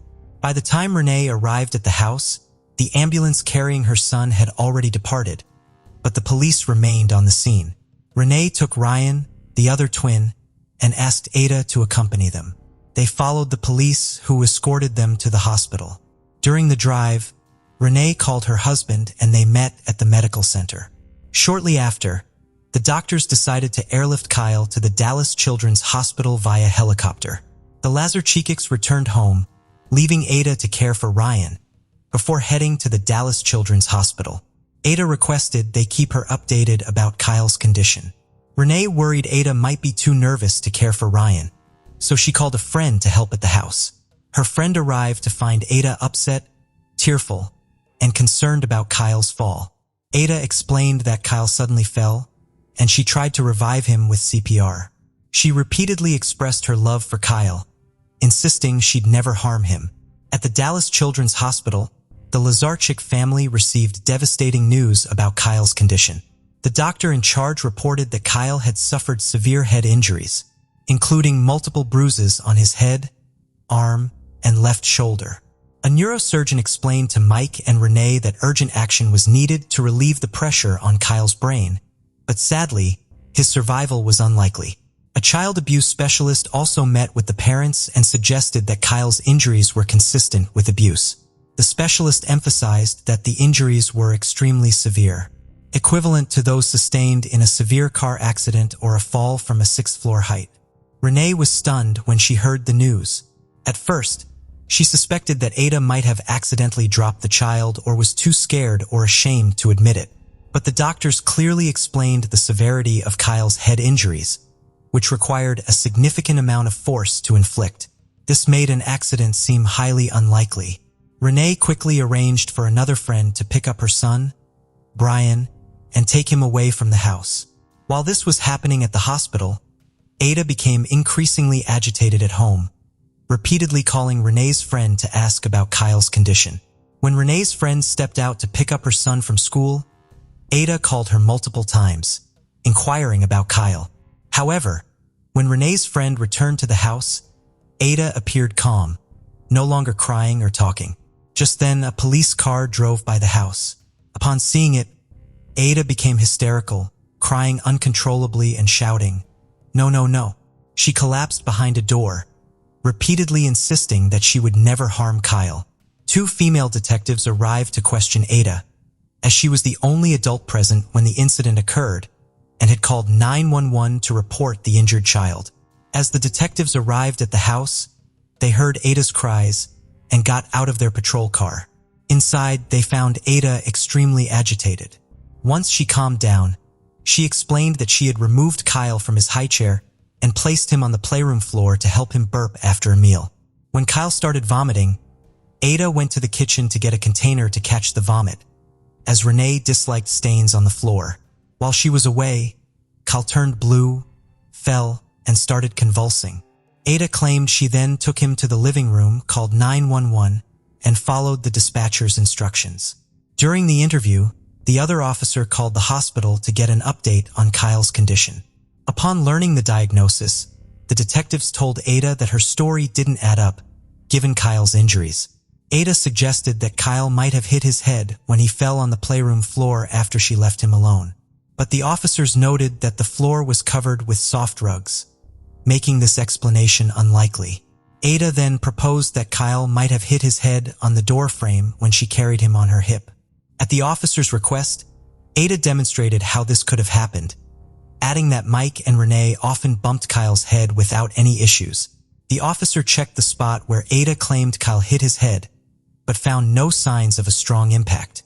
When Ada was questioned by the officers, She claimed the injury to her son Kyle was a result of a strong impact when she was running with him in her arms. She denied ever shaking or hitting him or his twin.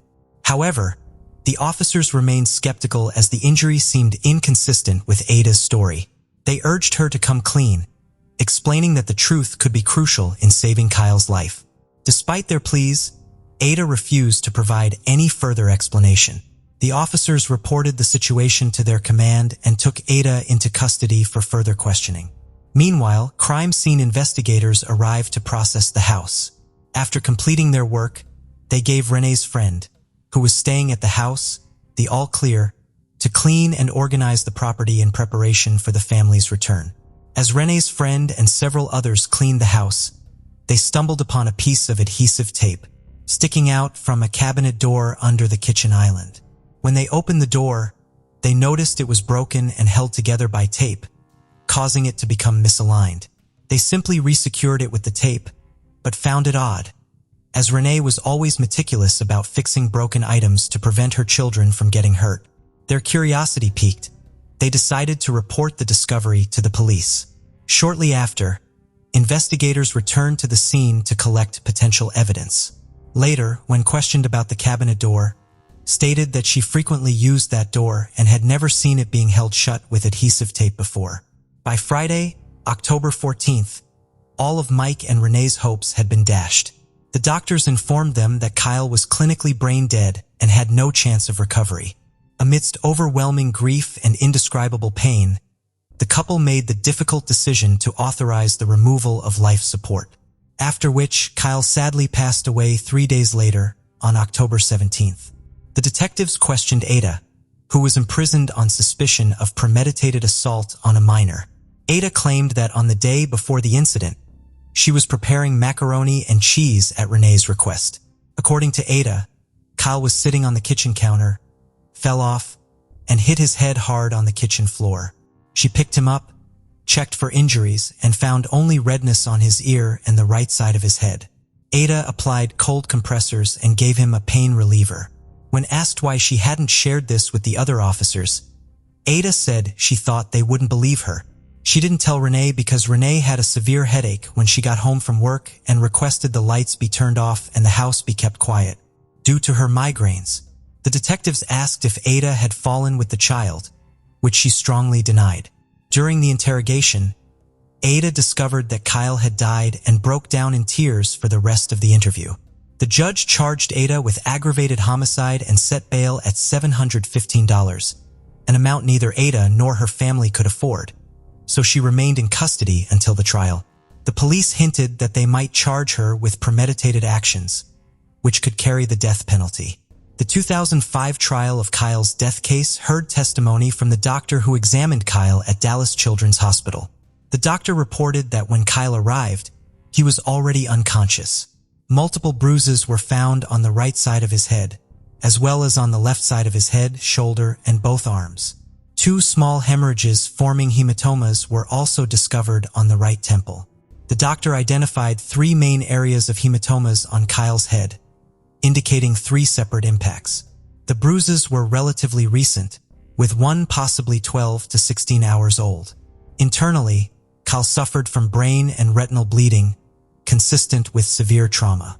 And despite no broken bones, his brain tissue was significantly swollen, with an increased head pressure of 90 millimeters of mercury, far exceeding the normal 20 millimeters. Based on these findings, the doctor concluded that Kyle's injuries were consistent with severe blunt force trauma, likely caused by hitting his head against a hard object. The doctor suggested that such injuries could result from violently shaking and swinging a young child's head against a solid object, such as a kitchen cabinet door. A forensic expert from Dallas County testified about the autopsy results, which revealed multiple overlapping small bruises on Kyle's scalp, as well as a couple of small scrapes on his right temple, spaced over a centimeter apart. The autopsy also showed 4 or 5 pairs of similar injuries on his head. The brain had suffered significant bleeding and swelling, with bleeding in the retinas of both eyes, indicating that a substantial amount of force was required to cause such injuries. The expert concluded that Kyle's death was a result of severe head injuries caused by blunt force trauma, and agreed that it was possible that Kyle's head had been struck multiple times against the wooden door of the kitchen cabinet. The expert discounted the possibility that Kyle's injuries were caused by simply bumping into a door frame or falling from the kitchen counter. A forensic analyst provided crucial testimony, measuring the distance between the fasteners on the broken kitchen cabinet door and finding it consistent with the punctate abrasions on Kyle's head. This expert also examined the adhesive tape used to repair the cabinet door, uncovering 2 DNA traces. One of these traces had a significantly higher contribution and matched A's DNA, while the lesser trace remained unidentified. Next, Mike took the stand to testify. He recalled that Kyle was unharmed on the night of October 12th and the morning of October 13th, displaying no bruises. Mike explained that he had prepared breakfast that morning, opening and closing the kitchen cabinet doors to retrieve utensils and food, and verified that all doors were in perfect condition at the time, including the one that was later mysteriously repaired with tape. The parents shared that they had breakfast with the children and engaged in playful activities with the twins, who were crawling around a playhouse. Based on all the evidence, it's clear that Ada was the only adult in the house when the events leading to Kyle's death occurred. While the exact circumstances may never be known for certain, the prosecutor presented a possible scenario at trial. Kyle might have refused to eat his lunch, prompting Ada, who was distracted by watching a soap opera, to remove him from his high chair without noticing the open cabinet door. The prosecutor suggested that Ada's frustration or anger may have led her to attack Kyle's head with the cabinet door, which ultimately broke, leaving screw marks on the child.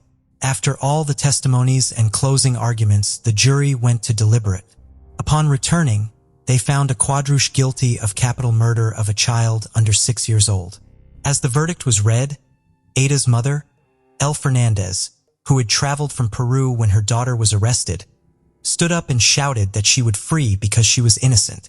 She proclaimed that there was no evidence to convict her daughter and vowed to start over an appeal and poor defense. They sought appeal funding from Peru, U.S. communities, and solidarity groups. In prison, Ada consistently proclaimed her innocence and seized every opportunity to reiterate it in interviews.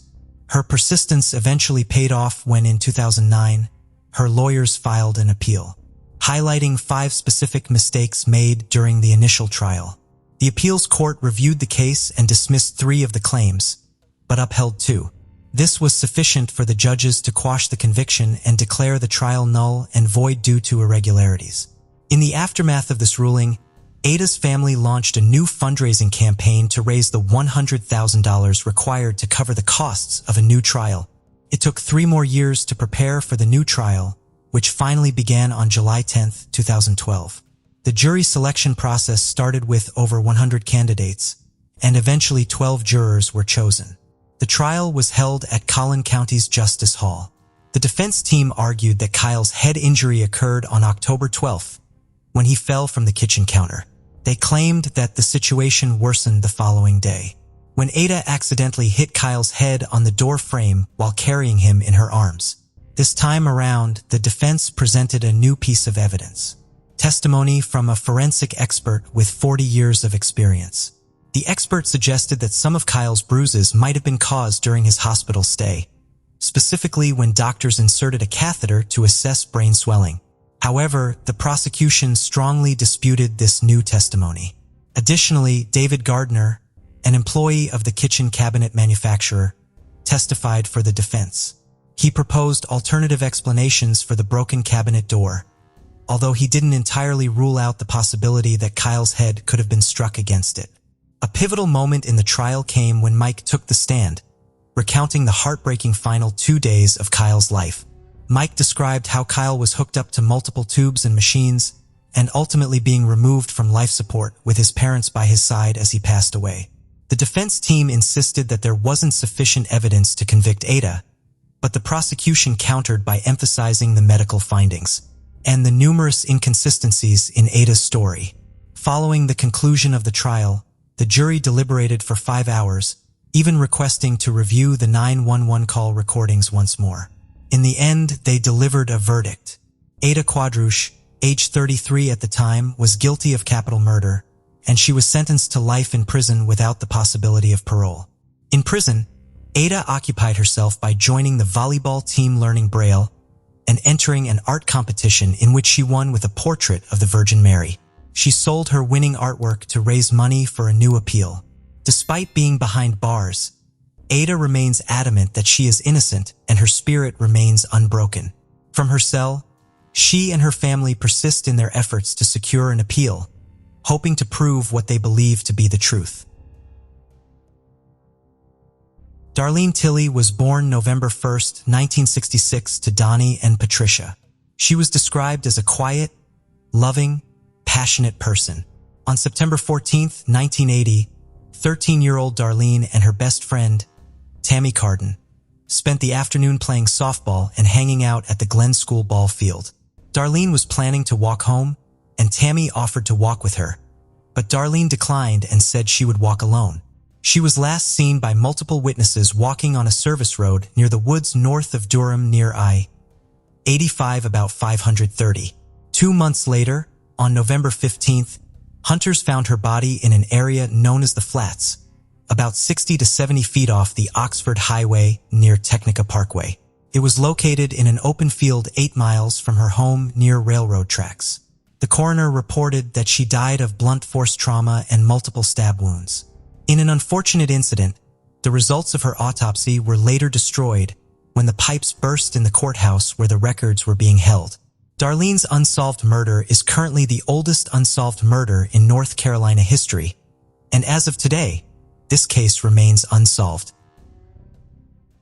Case of Adam Strong. Adam Strong was born in 1972 in Cornwall, Ontario, Canada. Very little is known about his family and upbringing. He never got married and didn't have any children. Strong worked at a local gas station and also as a security guard on a movie set. People who knew him described him as eccentric and arrogant, believing he was smarter than others. He enjoyed arguing and trying to prove his point until others agreed, but he wasn't typically aggressive. On September 11, 2017, a fisherman in Oshawa, Ontario, made a disturbing discovery in the city harbor. He found a badly disfigured and decomposed human torso floating in the water. The fisherman immediately reported his finding to the police, who retrieved the remains and sent them to forensics for analysis. Due to the body's severe decomposition, experts had a hard time identifying it. The torso was missing limbs and a head, and its internal organs were gone. The only clues about the victim were that she was a young woman between 18 and 25 years old. Her fingerprints, dental records, and distinguishing features couldn't be used for identification. A partial tattoo on her neck was visible, but its design was impossible to determine due to decomposition. As a result, a DNA analysis was the only remaining option, but no matches were found in the existing database. The police then began investigating cases of young women who had gone missing in recent months. In November 2017, nearly 2 months after the discovery, authorities identified the body as 18-year-old Rory Rush, a high school student who had vanished in mid-August. She was several weeks pregnant at the time of her disappearance. Divers searched the harbor and nearby Lake Ontario shoreline, but no other body parts were found. The time and cause of death remained unknown. Experts examined the body and found numerous severe injuries inflicted while Rory was still alive, suggesting she had been tortured over a long period before her death. This discovery led to a major breakthrough in the investigation. For months later, an unexpected twist emerged. In December, the Wood family moved into a house at 19 McMillan Drive, Oshawa, where they noticed an unpleasant smell. Their downstairs neighbor, 45-year-old Adam Strong, assured them it was just a minor plumbing issue that he would fix soon. The neighbor tried to be friendly and polite, but there was something unsettling about him. When David's wife tried to welcome him with homemade cookies, he refused to let her enter his apartment, instead stepping out into the hallway and quickly closing the door behind him. In that brief moment, she caught a glimpse of his living space, which was in disarray, and was overwhelmed by the foul smell inside. Adam took the cookies, thanked the neighbor, and quickly excused himself. Later, when they crossed paths in the yard, he apologized for not inviting her in, explaining that he was about to start renovations, and his apartment was not presentable at the time.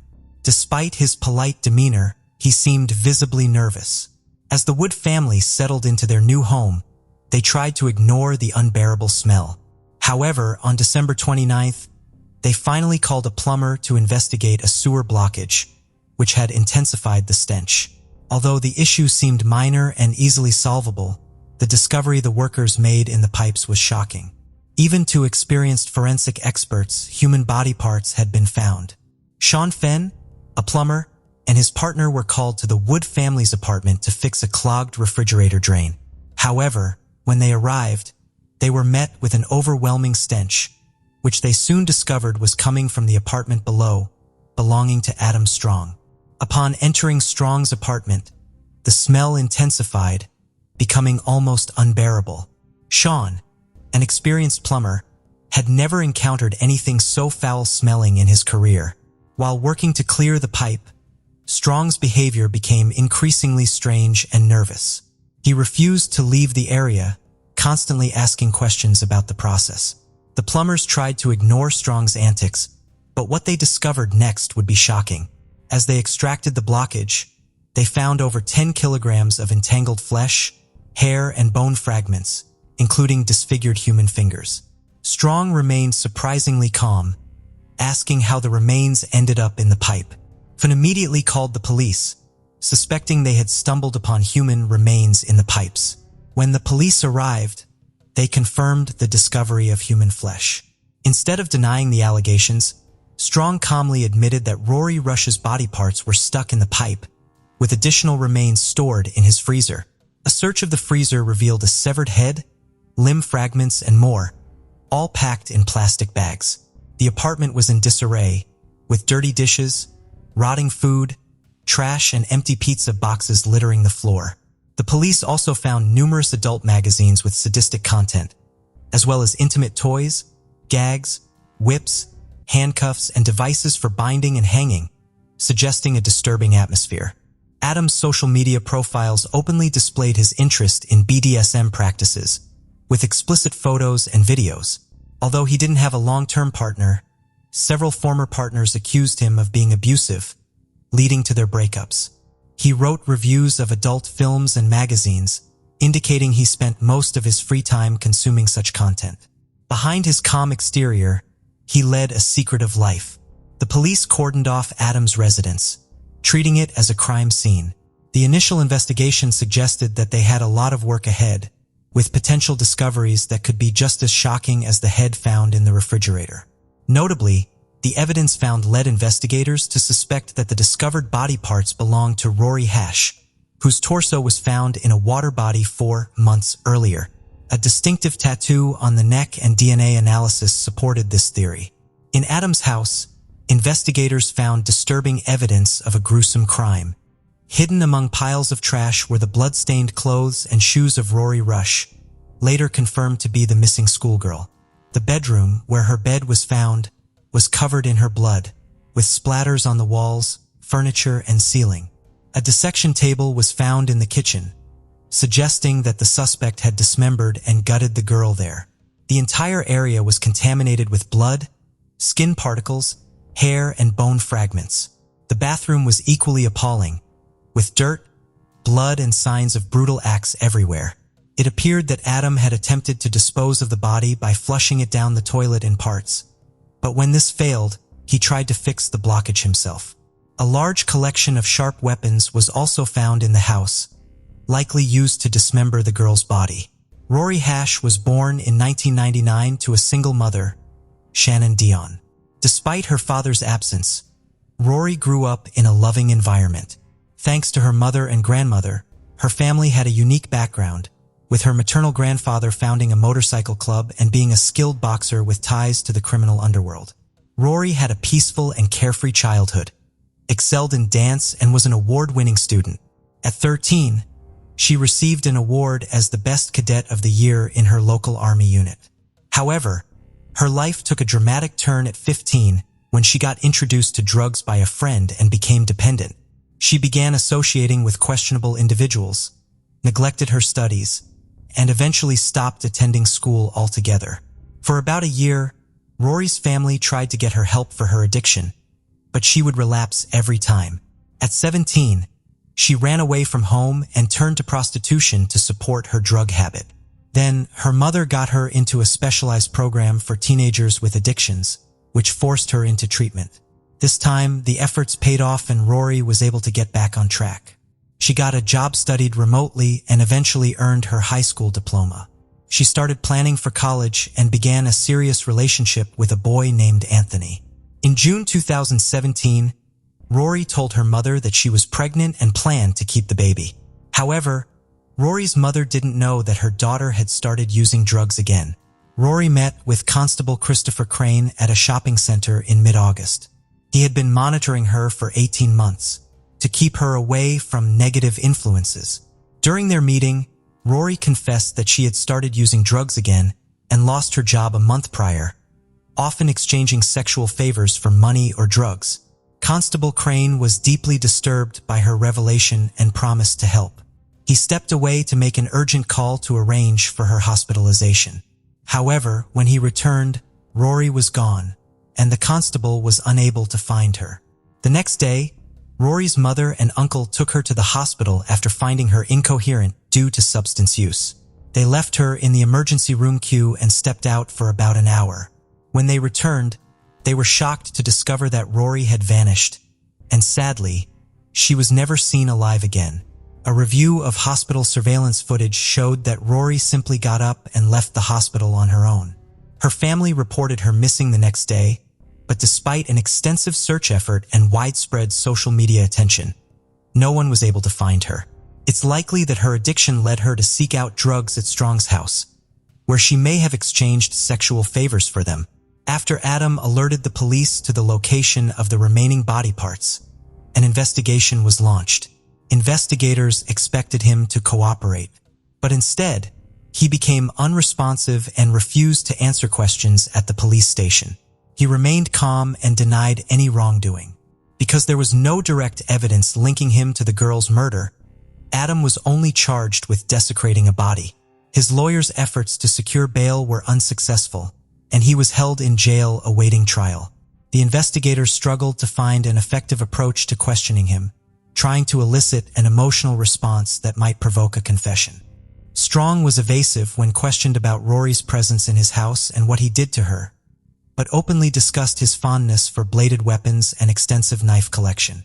A thorough search of Adam's house uncovered a dirty hunting knife with dried skin fragments that appeared human in a hidden closet. Although the DNA from the knife didn't match Rory's, it belonged to another individual. It took several months to identify the owner of the DNA, but by July 2017, it was established that the traces on the weapon belonged to Candace Fitzpatrick, Rory Rush, who had vanished about 10 years prior. Candace Fitzpatrick shared similarities with Rory. Both struggled with substance abuse and legal issues, grew up in troubled families, and had a history of running away from home for months at a time. To survive, she would live with acquaintances and exchange sex for food and drugs. Born in 1989, Candace was 18 when she disappeared. Her family didn't notice her absence initially and only reported her missing almost 2 years later, which time all leads had gone cold. Candace's life and social circle led many to believe she could have ended up anywhere. Her parents thought she had run away and held on to the hope that she would return. However, in 2018, the news from law enforcement crushed their hopes of ever seeing their daughter alive again. It's worth noting that both victims of the suspect were the same age and looked almost identical, like sisters. This led people to believe that the police had caught a serial predator. When questioned about the second woman, the suspect Adam unexpectedly agreed to cooperate in exchange for better living conditions. He wanted a private cell, a large TV, internet access, and specific meals. Law enforcement officials were outraged by his demands, but they relented to get the information. Adam began his story by talking about his difficult childhood, including how he was abused by his stepfather from the age of 5. He also described how he started torturing and killing animals from the age of 7, finding physical pleasure in these acts. When the conversation turned to Rory, Adam Strong described in detail how he had dismembered her, seemingly taking pleasure in it, but claiming he only did so because she had died from an overdose. However, the police did not believe him, and he was unable to convince them of his story. When questioned about Candace, who had disappeared 10 years prior, Strong was surprised the police knew about her. He tried to find out how they had discovered his secret, and when told about human flesh stuck to an old knife, he became somber and regretful for not taking better precautions to cover his tracks. Strong admitted to meeting Candace, but denied killing her. However, the evidence gathered did not support his claim. In an attempt to gain sympathy, he inadvertently incriminated himself. The police informed him that Rory was pregnant at the time of her death, which Strong vehemently denied. The detectives realized that Strong would argue endlessly to prove his point, so they decided to provoke him into revealing more than he intended. They insisted that the victim was pregnant, and Strong, trying to prove otherwise, described in detail how he had examined Rory's reproductive organs and felt a pulsation, leading the police to believe that she might have still been alive during the attack. Later, Strong tried to deny everything, but his statements had been recorded on camera and were presented in court. He refused to disclose what he had done with Candace's body, and her remains were never found. The detectives were unable to learn about any other possible victims. During one of the last interrogations, Strong callously stated that he would like his condolences to be passed on to Rory's parents. At the trial, his lawyers argued that Strong was mentally ill and unable to be held responsible for his actions.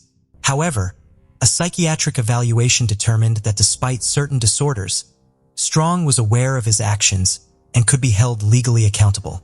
The trial began in September 2020, 3 years after Rory's death and 12 years after Candace's disappearance. Strong was charged with 2 counts of murder and desecration of Rory. Although he never admitted his guilt, the evidence and his confessions left no doubt about his involvement in the heinous crimes. 4 of Strong's former partners also testified, describing his cruelty and violent tendencies. According to the prosecution, Strong had lured both women to his home, promising them money for intimate services, and then killed them.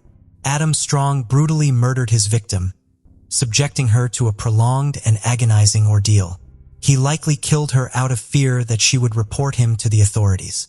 On September 4th, his mobile phone signal was detected near the city harbor, where he had dumped the victim's torso, hoping the current would carry it away. In April 2021, Adam Strong was convicted of murdering Candace Fitzpatrick and Rory Hash, as well as desecrating Hash's remains. He received a life sentence without parole. However, showed no remorse, stating in his final remarks that his prison cell was an improvement over his previous living conditions.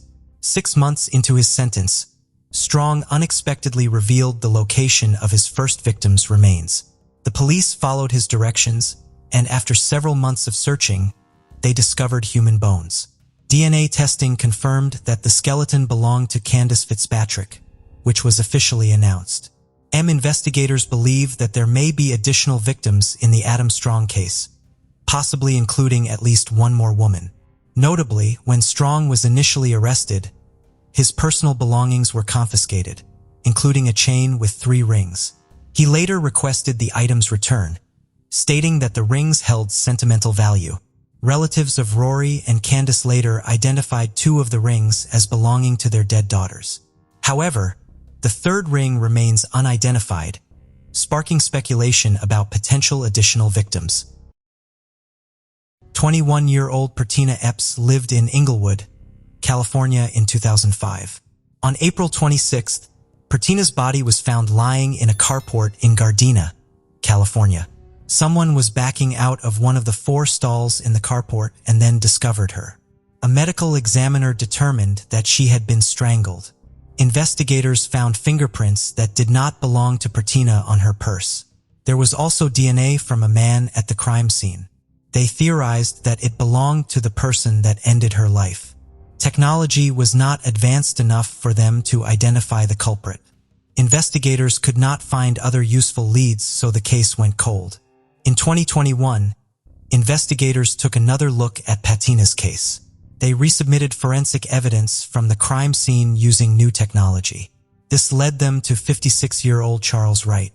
He was arrested on January 27, 2022. Wright denied involvement in the crime. He said his fingerprints were on Partina's purse because he sold it to, according to him, at the time he was selling purses, tennis shoes, and clothing from the trunk of his car. Wright had a harder time explaining away why his DNA was found at the crime scene.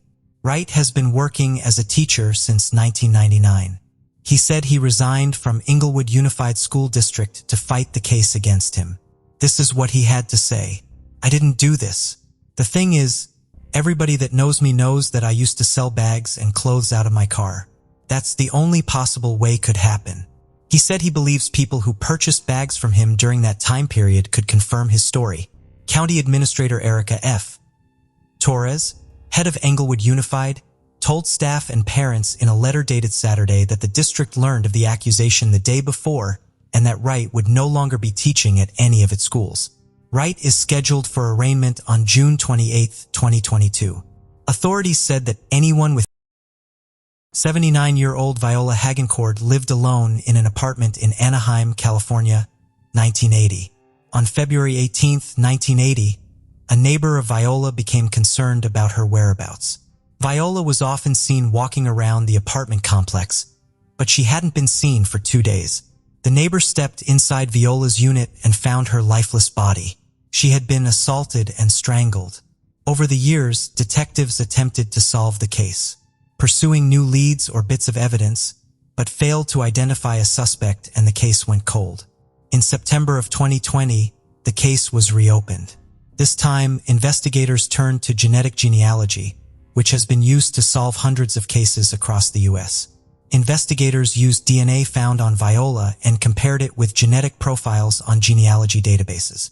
This led investigators to 64-year-old Andre William LePere. He was arrested on April 28, 2021, at his home in Alamogordo, New Mexico, in connection to the case. He is being held without bail at an Otero County jail. It is not believed that Andre and Viola knew each other. Viola's family had this to say in a statement: "Our grandmother, Viola, was a beautiful, happy soul and did not deserve being violated in her final years of life. We are so grateful for the Anaheim Police Department never giving up after 41 years. That is our message: never, never give up." LePere was in his 20s at the time of the crime and lived close to Viola in Anaheim, California. Sometime in the 1990s, he moved east.